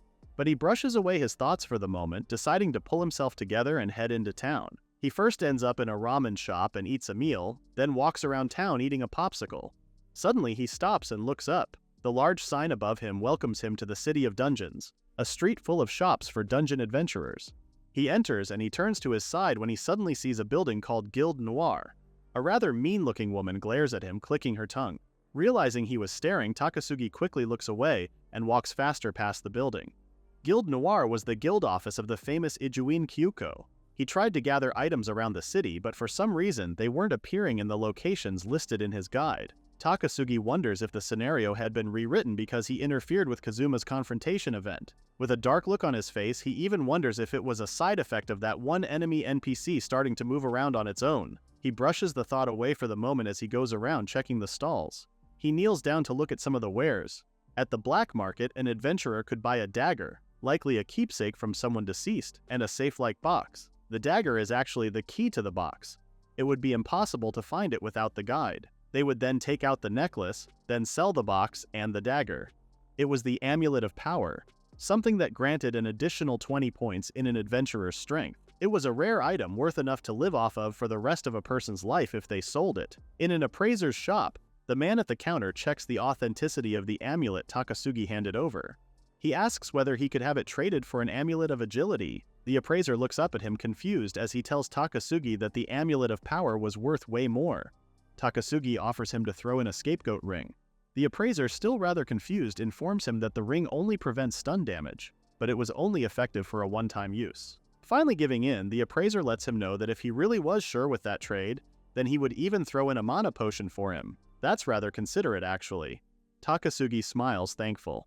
And with that, a 50-coin dagger and a 200-coin safe box turned into items worth about 20,000 coins. Damn, now that's a steal. Next up was Takasugi's treasure hunt. He walks past the buildings and ends up in a Japanese garden with a torii gate. It was behind the Guild Noir building which Takasugi had scouted out earlier. On the garden grounds, which once belonged to another guild, there was a small shrine where the phantom katana could be found. The roof of the shrine should open up and the katana was supposed to be inside. As Takasugi neared the shrine, a voice suddenly spoke behind him. Reika stood behind him, asking to have a moment of his time. Takasugi's head whips around to face her, and Reika doesn't flinch as he exclaims, telling her not to sneak up on him like that. Panicked, he asks what she was doing there. Suddenly suspicious, Reika raises an eyebrow at him, Noticing that he was rather flustered, she suggests that he looked like he was about to do something he shouldn't. She warns him that trespassers on the guild's property don't leave alive. Takasugi shoves his hands into his hoodie pockets and defensively says that it was just a misunderstanding and he wasn't planning on going in. Despite Reika staring him down, Takasugi was more concerned that he had to hurry up before the members of Guild Noir got back from their expedition. Reika suddenly looks shy as she stumbles over her words and asks for a favor from him. She asks if they could go to a cafe, but Takasugi says that if she had something to ask, then she could just say it right then and there. Bro, can't you tell that she's embarrassed to ask the favor right there in the open? Reika thinks about her words. She asks if there was a shortcut to unlocking the Arc Wizard class that Takasugi knew about, and she wanted him to tell her how. Takasugi pauses as he thinks about her request. The truth was, the fastest way to get that class was to change to the Witch class and max out its level. It would end up with the adventurer having mana points of 200, magic with 80 points, and spirit with 50 points. However, the requirements to unlock the Witch class weren't something one just stumbles upon by accident. Snakes were considered servants of demons, so the class was unlocked by achieving a sexual union with the snake statue at the shrine. That is the most out-of-pocket way for someone to get a class. I mean, doing it with a snake is weird, but a statue is crazy. A witch was a woman who gains demonic power through sexual union with a demon. I can't get over the statue part. Of all the things. With a serious look in his eyes, Takasugi tells Reika to go to the shrine and straddle the snake statue. Wait, I just realized that the statue is on a shrine, as in public property. Sis, don't do it. Takasugi says that it was the only advice he could give her. Unable to believe him, Reika asks him if he was making fun of her. She adds that she was fully planning on compensating him. Takasugi tells her to humor him and just try it, sis, don't do it, please. Reika stares at him quietly for a moment before leaving him be. Takasugi sighs in relief as he watches her go. Arriving at the small shrine, Takasugi pulls out a secret drawer. Inside, a katana is neatly wrapped in cloth. He frees it from its cloth and Takasugi stares in awe as it emits a powerful aura. The blade was a kotetsu. A kotetsu was a legendary name in Japanese swordsmithing. It's often used in fiction to symbolize a powerful or famous katana. Normally, the only way to get the weapon was to join Guild Noir first. Takasugi suddenly freezes as he hears a swooshing noise coming from the entrance to the garden. He turns to the entrance in alarm. A person wearing some sort of gas mask peeks into the garden. He grips the kotetsu tighter as the person gets closer. He suddenly leaps up, kotetsu in hand. He lands on the wall fencing the garden in. The person in a mask is suddenly alarmed at his sudden movements, but Takasugi doesn't give him time to respond as he dashes away through the neighboring building's roof. The masked person is surprised by his speed, choosing to quietly stay behind, not giving chase to Takasugi. Eventually, in an alley in another part of town, Takasugi breathes heavily as he checks for anyone trying to pursue him. He peeks behind the wall he was hiding behind and surveys his surroundings. The one standing guard at the garden was a rogue with a presence detection skill. Takasugi breathes out in relief, drained. He didn't feel like exploring the city anymore.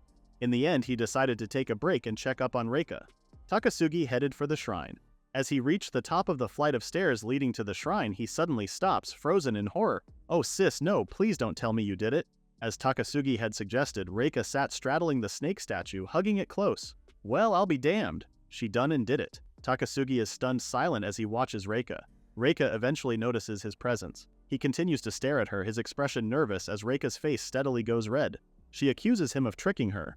Honestly, I'd be more surprised if it was a trick. Takasugi stubbornly defends himself, telling Reika that instead of being so quick to doubt people, she would try being a little more trusting. I think that's a lot to ask for, considering she's straddling a snake statue at a shrine right now. Takasugi goes quiet for a moment before yanking on one of Reika's legs. Reika squeals at the sudden movement. Pissed, she orders Takasugi to stop what he was doing. She aggressively swings her leg up and down to make Takasugi move away. He tells her to stop struggling, but Reika yells at him more, telling him he was crazy and what he told her to do was dangerous. Takasugi lets out an exasperated sigh, realizing that it didn't look like what Reika was currently doing was enough to meet the conditions. He decided that he was going to give her a hand. He went around her until he was standing behind her in the statue. Using the sheathed kotetsu as a stick, he stretches it out until he can reach her. In an effort to try and get her to press closer to the statue, at least that was what I'm assuming he was trying to do, Takasugi pushes her backside with the sword. I don't know how he thought that was a good idea in his head. He miscalculated, however, because the sword ends up raising her skirt, exposing her underwear. Takasugi completely freezes. Reika immediately screams, pulling her clothes down. Takasugi looks away, flustered, apologizing that he caught a glimpse. Bro, I think it would have been better for the both of you if you didn't tell her that. Reika's face flushes an angry red. She leaps out of the snake statue without giving him a single glance. She tells Takasugi that she's had enough and she is leaving. Takasugi calls out to her, telling Reika not to give up after just one try. Once she unlocked the Witch class, Takasugi tells her to get it to level 10 and she would be able to unlock the Arc-Wizard class. Reika whips her head around, a deadly look in her eyes. She angrily stomps over to Takasugi. She glares at him, staring him down even as her face is red, but Takasugi doesn't back down even as he breaks into nervous sweating. Eventually, Reika leaves again with a humph. Takasugi blinks, dumbfounded at what just happened between them. Yeah, I would be too. That was a whole roller coaster. Back in school, Takasugi sits at his usual seat at the very back of the class. He flinches as he hears someone call out his name. When he looks up, he finds Reika already looking down at him. Reika suddenly leans down to whisper in his ear, telling him that it worked. I know I should be happy for her, but knowing what that means, I am definitely not Almao. With a proud smile on her face, she tells him that the thing he told her about had really worked. Takasugi says that that was good. That's like the most plain answer you could have said. Reika suddenly leans closer again. She whispers that she wanted to thank him, asking if there was anything he wanted. Takasugi flinches back, surprised at the sudden thought of a thank you gift. With a content smile on her face, Reika holds out a hand. It starts to glow with magic before a staff is summoned into her hold. It was an angel staff with an A rarity. Takasugi is dumbfounded to know it looked like another pricey staff. She holds it up to him proudly. Her father had said she had potential, so he bought it for her. It had just arrived that morning. Reika offers it to Takasugi. However, Takasugi only congratulates her and tells her that he didn't need a gift. Reika humps before explaining that nobles like them had their honor to consider, so she had to give him something in return. Takasugi stays quiet as he thinks of a response. Finally, he casually leans back on his seat. In that case, Takasugi wanted a specter summoning contract or 22 specter coins. Reika looks incredulous as she takes in his words. She tells him that he was asking for something outrageous. Takasugi doesn't reply to her, but internally he thinks of how the coins drop on the 7th floor, but unfortunately none were for sale in town. He's already gathered 77 so far, so he just needed another 23. If he needs 23 more, why is he asking for only 22? Reika crosses her arms, staring at him and waiting for him to take back his words. But when he doesn't, she takes out her phone and taps on it a few times. She says that each coin was 100 yen per piece, but relents anyway because she owed him that much. Reika shows him her phone that indicated the transaction was complete. She had bought all the needed coins. Takasugi is shocked, asking Reika if she was sure. Although he asked, he didn't believe she would do it. It was a stroke of complete luck. He was wondering how he was going to get the rest. But he supposed it was expected of a noble. Reika says that it was fine, but she asks him what he needed them for. Frowning, Takasugi says that it was a secret. However, he doesn't tell her that there was also a way to get the Spectre contract by exchanging 100 coins for it. Later on, at the 7th floor, Takasugi stands before the ruins of an old altar. He steps forward and in a bowl, he unloads all 100 of the coins he kept in a container. After waiting for a while, the coins seem to melt into a plume of black smoke, and what remains is a single contract. Takasugi takes the paper and writes his name on it using a black feather pen. After doing that, he immediately decided to try to summon one right away. He holds out his hands and activates his summoning. Before him, a large cloaked skeleton appears before him. Takasugi smiles in awe at the specter skeleton. It stares at him for a moment. Before Takasugi could do anything, the specter sped away from him. He calls out to it in panic, asking where it was going. He watches it go. Specters were highly aggressive and difficult to control. Takasugi breaks into a sweat as it vanishes into the darkness, searching for an enemy. To whoever it finds, I guess we can only pray for them. Oof! Suddenly Takasugi seemed to hear something snap inside his head. He felt the connection to the summoned skeleton sever. Oh, never mind, I should have been praying for that skeleton. The specter must have challenged something and got defeated. Either that skeleton was just weak or it came into contact with something much stronger, but either way, that's scary. Takasugi holds out his hand again. The specter summoning actually had a 1 in 256 chance of summoning a ghost. He activates his summoning again, but instead of another specter, a monster with multiple eyes underneath its cloak-like body. Ghosts were immune to physical attacks, so on the 4th floor it was an invincible summon. Takasugi watches as a kobold's attack did nothing to the ghost before the ghost then took it to its hidden mouth. Takasugi walks away from his summoned ghost. In short, as long as his mana points held out, it would keep earning experience points for him automatically. Oh, now that's definitely quite the cheat. Back in the adventurer's shop, Takasugi sells off a wholesaler's amount of magic stones, but the total sum wasn't actually that much. The girl at the counter quietly gapes at Takasugi's hill of magic stones. After that, Takasugi returned to the dorms and had a little dinner before immediately falling asleep. Back in the swordsmanship dojo, Saitu, the C-class student that Takasugi had gone up against back then, was again his opponent. Saitu yells at Takasugi not to copy him, but Takasugi defends himself, saying that he had it from the start.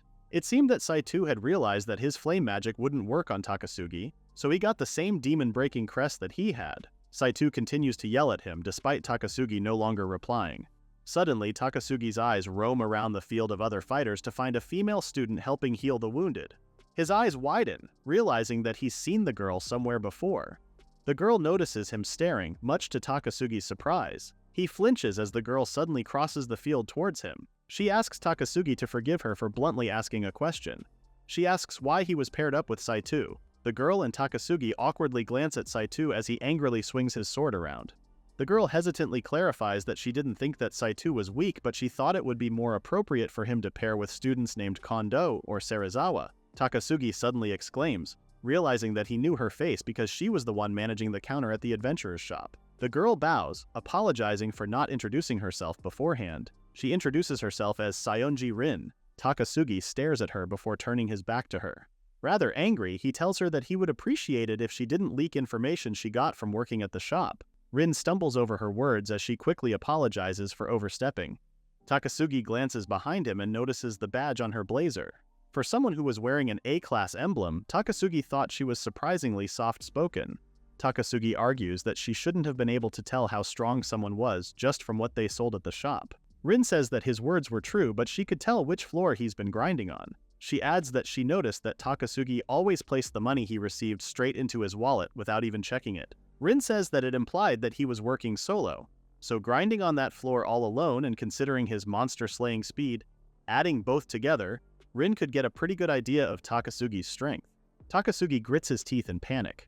Rin had known way too much. He was confused how she could tell the floor just by looking at the magic stones. He expected it from the guys at the lab, but he didn't think that a regular student could figure him out like that. Rin smiles serenely at him. Takasugi argues that they could have been magic stones he bought in town just to show off, and Rin agrees. However, she says that she didn't think he needed to show off for someone like her, who wouldn't even meet his eyes. Rin tells him that in the future she planned on taking over her father's business and run an item shop. She may not look like it, but she knew a lot about items, and since her father always told her to cultivate an eye for people, she admits that she couldn't help but feel that there was something more to him. Oh bro, you're so cooked. This girl is reading you like a book. Takasugi's eyes remain sharp, but he doesn't say anything else. Suddenly, one of the other A-class students calls out to her and she bids him farewell. Takasugi frowns, worried that Rin had somehow figured out every monster he's defeated just from the size of their magic stones.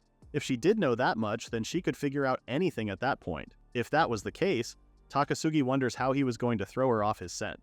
Somewhere in the school corridors, Takasugi is thrown against a wall, a hand caging him in. This is what we call a kabadon. Reika looks at him with a dark smirk. She asks him who the girl he was just talking to. Takasugi eyes her arm caging him in warily and asks her what was with the sudden question. Reika eventually lowers her arm and says that Rin and Takasugi seemed pretty close. Takasugi defends himself, saying that they weren't close and that it was their first time speaking to one another. With a sigh, he asks her if she was jealous. If she was, he advises her to say it with a little more charm and a little less bloodlust, bro. Sometimes you gotta keep your mouth shut. Reika's face blushed furiously, her smile strained as she tried to control her anger. Completely flustered, she stumbles over her words as she asks him why he would think that and what he was even saying. She threatens to kill him even though her face remains very embarrassed. Unable to understand, Takasugi asks why she even cared. Reika argues that if her future underling was about to be tricked by some weird girl, then it only made sense that she was going to say something. She accuses Takasugi of misunderstanding her intentions and for getting way ahead of himself. Takasugi is at a loss for what to say. Suddenly, a blonde woman appears, interrupting their conversation. She haughtily asks Reika if she was teaching the fool, referring to Takasugi about his place in society. Reika and Takasugi stare at her, surprised by her sudden intrusion. The blonde girl with the curly hair wasn't from a particularly great house, but she was a nasty piece of work with a superiority complex bigger than anyone's. Reika sighs lightly, agreeing and saying that it was quite a struggle. The blonde student says that if Reika had just said so, they could have taught him for her. She gets in between Reika and Takasugi, pointing a finger at his face. She orders Takasugi not to get so familiar with Reika because a bottom feeder like him had no right to speak to her. A dark look comes over Takasugi's face. Maybe it was because he grew up in a country without a class system, but the girl's whole attitude really struck a nerve. Takasugi takes out his kotetsu. His eyes deadly, he tells the blonde student to choose her next words very carefully because once he drew his blade, the girl's precious social status won't stop her from bleeding. Damn, that's bloody terrifying to hear from someone who's smiling at you like that. The girl is struck silent, her face horrified. Reika stays quiet behind her. Suddenly, a mocking voice comes from his side. It was the same classmate who always spoke down to him. He reaches out a hand to Takasugi, accusing him of causing trouble again. Having enough of them, Takasugi frowns as he turns to his classmate. With a single push, the boy goes flying a few steps back. Takasugi leaves the scene, his face dark. Reika is stunned speechless. Back in their classroom, Takasugi is at his seat at the back. Suddenly, someone calls out his name. When he turns around, he finds Kazuma, Yuji, and Ayano standing. Kazuma's expression is dark. He frowns as he asks to have a word with Takasugi. Takasugi is confused at their sudden arrival, but Kazuma talks before he can say anything. With a rather harsh glare, he says that Takasugi was going a little too far since he was starting to get complaints. Takasugi calmly asks if it was him retorting to the girl with the blonde girl or him shoving the long-haired guy. Gotta love that he still doesn't know the name of that one guy who keeps picking on him. From beside Kazuma, Yuji says that it was both of them. Takasugi calmly packs up his stuff, saying that the blonde girl had said too much, and that the long-haired guy and him had the kind of relationship where they shoved each other sometimes. Suddenly, another boy comes up behind their group, saying that he would say it for him then. Kazuma and Takasugi turn around to look at him. The boy very smugly says that Takasugi was just some bottom-feeding trash who only leveled up thanks to Reika. He tells Takasugi to stop acting so high and mighty because it was pathetic. I would just like to say I hate whoever the hell this guy is already. Takasugi stays quiet. The boy says that it was time for him to set Reika free since it was a waste to have someone as useful as her babysitting him. Useful, he says. So he just wants to use her? With a sneer, he calls Takasugi a parasite. Takasugi realized that that was the narrative people see from the outside. With a blank face, he just says that it was an interesting take. Yuji suddenly cuts in, saying that Takasugi had made Reika carry him pretty hard in the last dungeon dive. He says that there was no way a beginner could have leveled up that fast otherwise. Takasugi tries to piece together what he was talking about, coming to the conclusion that Reika had gotten so excited that she reached level 10 that she bragged about it to everyone. Meanwhile, Yuji was probably talking about Yuko as the beginner. Takasugi defends himself, saying that not once did he ask her to join him. He tells them to let Reika decide for herself. Suddenly, Yuji and Takasugi turn around to see Reika standing behind them. Her expression immediately looks guilty as she mutters that maybe she really was a burden, and that perhaps she was just depending on him too much. Takasugi pauses at her words, realizing that Kazuma and Yuji's words really got to Reika. He tries to tell her that that wasn't what he meant to say, but Ayano cuts in, telling Reika that they should party together with Yuko since she could be their healer. The smug boy from before tries to mock Takasugi by saying that he can go by himself. Takasugi's face is blank as he stands up, his bag in hand. He tells them that he would take them up on their offer. As he passes by Kazuma, Takasugi suddenly stops and asks how things were going. Kazuma is confused. Takasugi clarified that he was talking about Kazuma's guild offers since they must have been rolling in by then. He asks again if he had already picked one yet. Kazuma admits that he's put them on hold since he couldn't tell much from just their names. Takasugi tells him to go with the one his senior from the kendo club recommended since they don't sound like a hardcore combat guild. Kazuma watches him go, confused. As Takasugi walks down the school corridors, he realizes that it seemed like the main scenario hasn't progressed that far yet. When the guild-related story starts to move, a conflict was supposed to break out in the academy. At least that was what his strategy guide said. In any case, Takasugi probably needed to raise his level more. Time passes and two adventurers clad in armor excitedly greet Takasugi. They tell him that they were counting on him. Takasugi mutters a weak agreement. For today's dungeon dive, he had decided to join up with Ito and Sato. They formed a party and headed to the 4th floor. On that floor alone, he had summoned 10 ghosts. The problem was that the experience just kept rolling in on its own, but they hadn't noticed at all. Sato laughs merrily as he talks to Takasugi, asking whether he was the one who was in a party with Reika. Takasugi doesn't answer. Takasugi had leveled up to level 28. With his strength finally surpassing 260, he unlocked the samurai class. He also obtained Swallow Reversal, one of the cornerstones of his final build.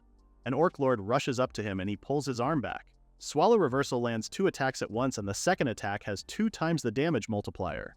He uses his skill, cutting the monster in a cross. Takasugi's sword cuts deep. Ito and Sato are struck dumbfounded as they watch Takasugi land safely on his feet. The orc lord goes down. Ito and Sato stand slightly nervous behind Takasugi, but Takasugi smiles victoriously. The samurai class, which was required to learn the skill, was only possessed by a handful of the top-ranked players in Japan. Whoa, now that's a flex. As they dive deeper into the 4th floor, Ito suddenly says that a new floor always makes him tense. Meanwhile, Sato turns back to Takasugi, saying that he was so jealous that he was on such good terms with Reika. Bro, you gotta let go about Reika. It's not that deep. Sato asks what his secret was since he was always partying up with a beautiful woman. It's probably something like the protagonist's halo or something close. Takasugi says that it was just a coincidence. More importantly, he asks them to tell him their fighting styles. Ito says that he was a warrior, while Sato was a hybrid of priest and mage. Takasugi thinks about their current party. They had a healer but only a tank for the front line. It was too unbalanced and they were lacking in an attacker. Takasugi tells him that their party composition was severely lacking in firepower. Ito laughs, saying that their strategy was to become stronger over time. Takasugi thinks that the longer a fight drags on, the more mana points an adventurer would burn. It was a safe strategy for sure, but far too inefficient. Ito and Sato turn to each other, both excited and nervous. Sato says that even the third floor was tough and he was getting scared now that they were on the fourth floor. Ito says that the way of the warrior was to find a way to die. Takasugi just laughs quietly to himself watching them talk. Takasugi tells them that the fourth floor should be easier, since the enemies there didn't use magic. He tells them that he would handle the swift kobolds while the two of them would take on the Orc Lord. Ito and Sato agree. They head into battle. Ito stays his ground as the Orc Lord rushes in. He holds onto his shield tight, catching the blow. As they discussed, Takasugi passed by Ito and Sato as they took in the Orc Lord. Ito was a shield-bearing warrior that seemed to be holding up well. He uses his skill to slash at the kobold. Just as the Orc Lord goes down, Takasugi easily kills the kobold at the same time. All three of them glow as they gain experience points. Ito and Sato stare in awe at Takasugi. Finally, Ito speaks up. He calls out to Takasugi, saying that he was gravely mistaken. He had assumed that he was strong because of Reika's power, but it seemed like that wasn't the case at all. At this point where no one believes he was getting stronger, he needs a body cam with him at all times. Sato says that he was truly specialized in pure firepower. He realized that pumping strength and agility really was the secret to power leveling. They realized that that must have been what Reika recognized in him. Takasugi thinks about how everyone wrote his class off as bottom tier, but he thought they were finally starting to see there was more to it. Sato and Ito bow in unison, apologizing for completely mistaking him. Takasugi stays quiet. Eventually, his exploration with the two ended at 5 p.m. Now he needed to head down to the 9th floor and make his way to the Keeper boss. He walks through the deep and eerie trenches. His goal was to get the teleport ring, which allows instant travel to any floor up to the 10th floor. Between his enchanted weapon, swallow reversal, and X heal, he should have everything he needed to take the monster down. He's already memorized the entire strategy.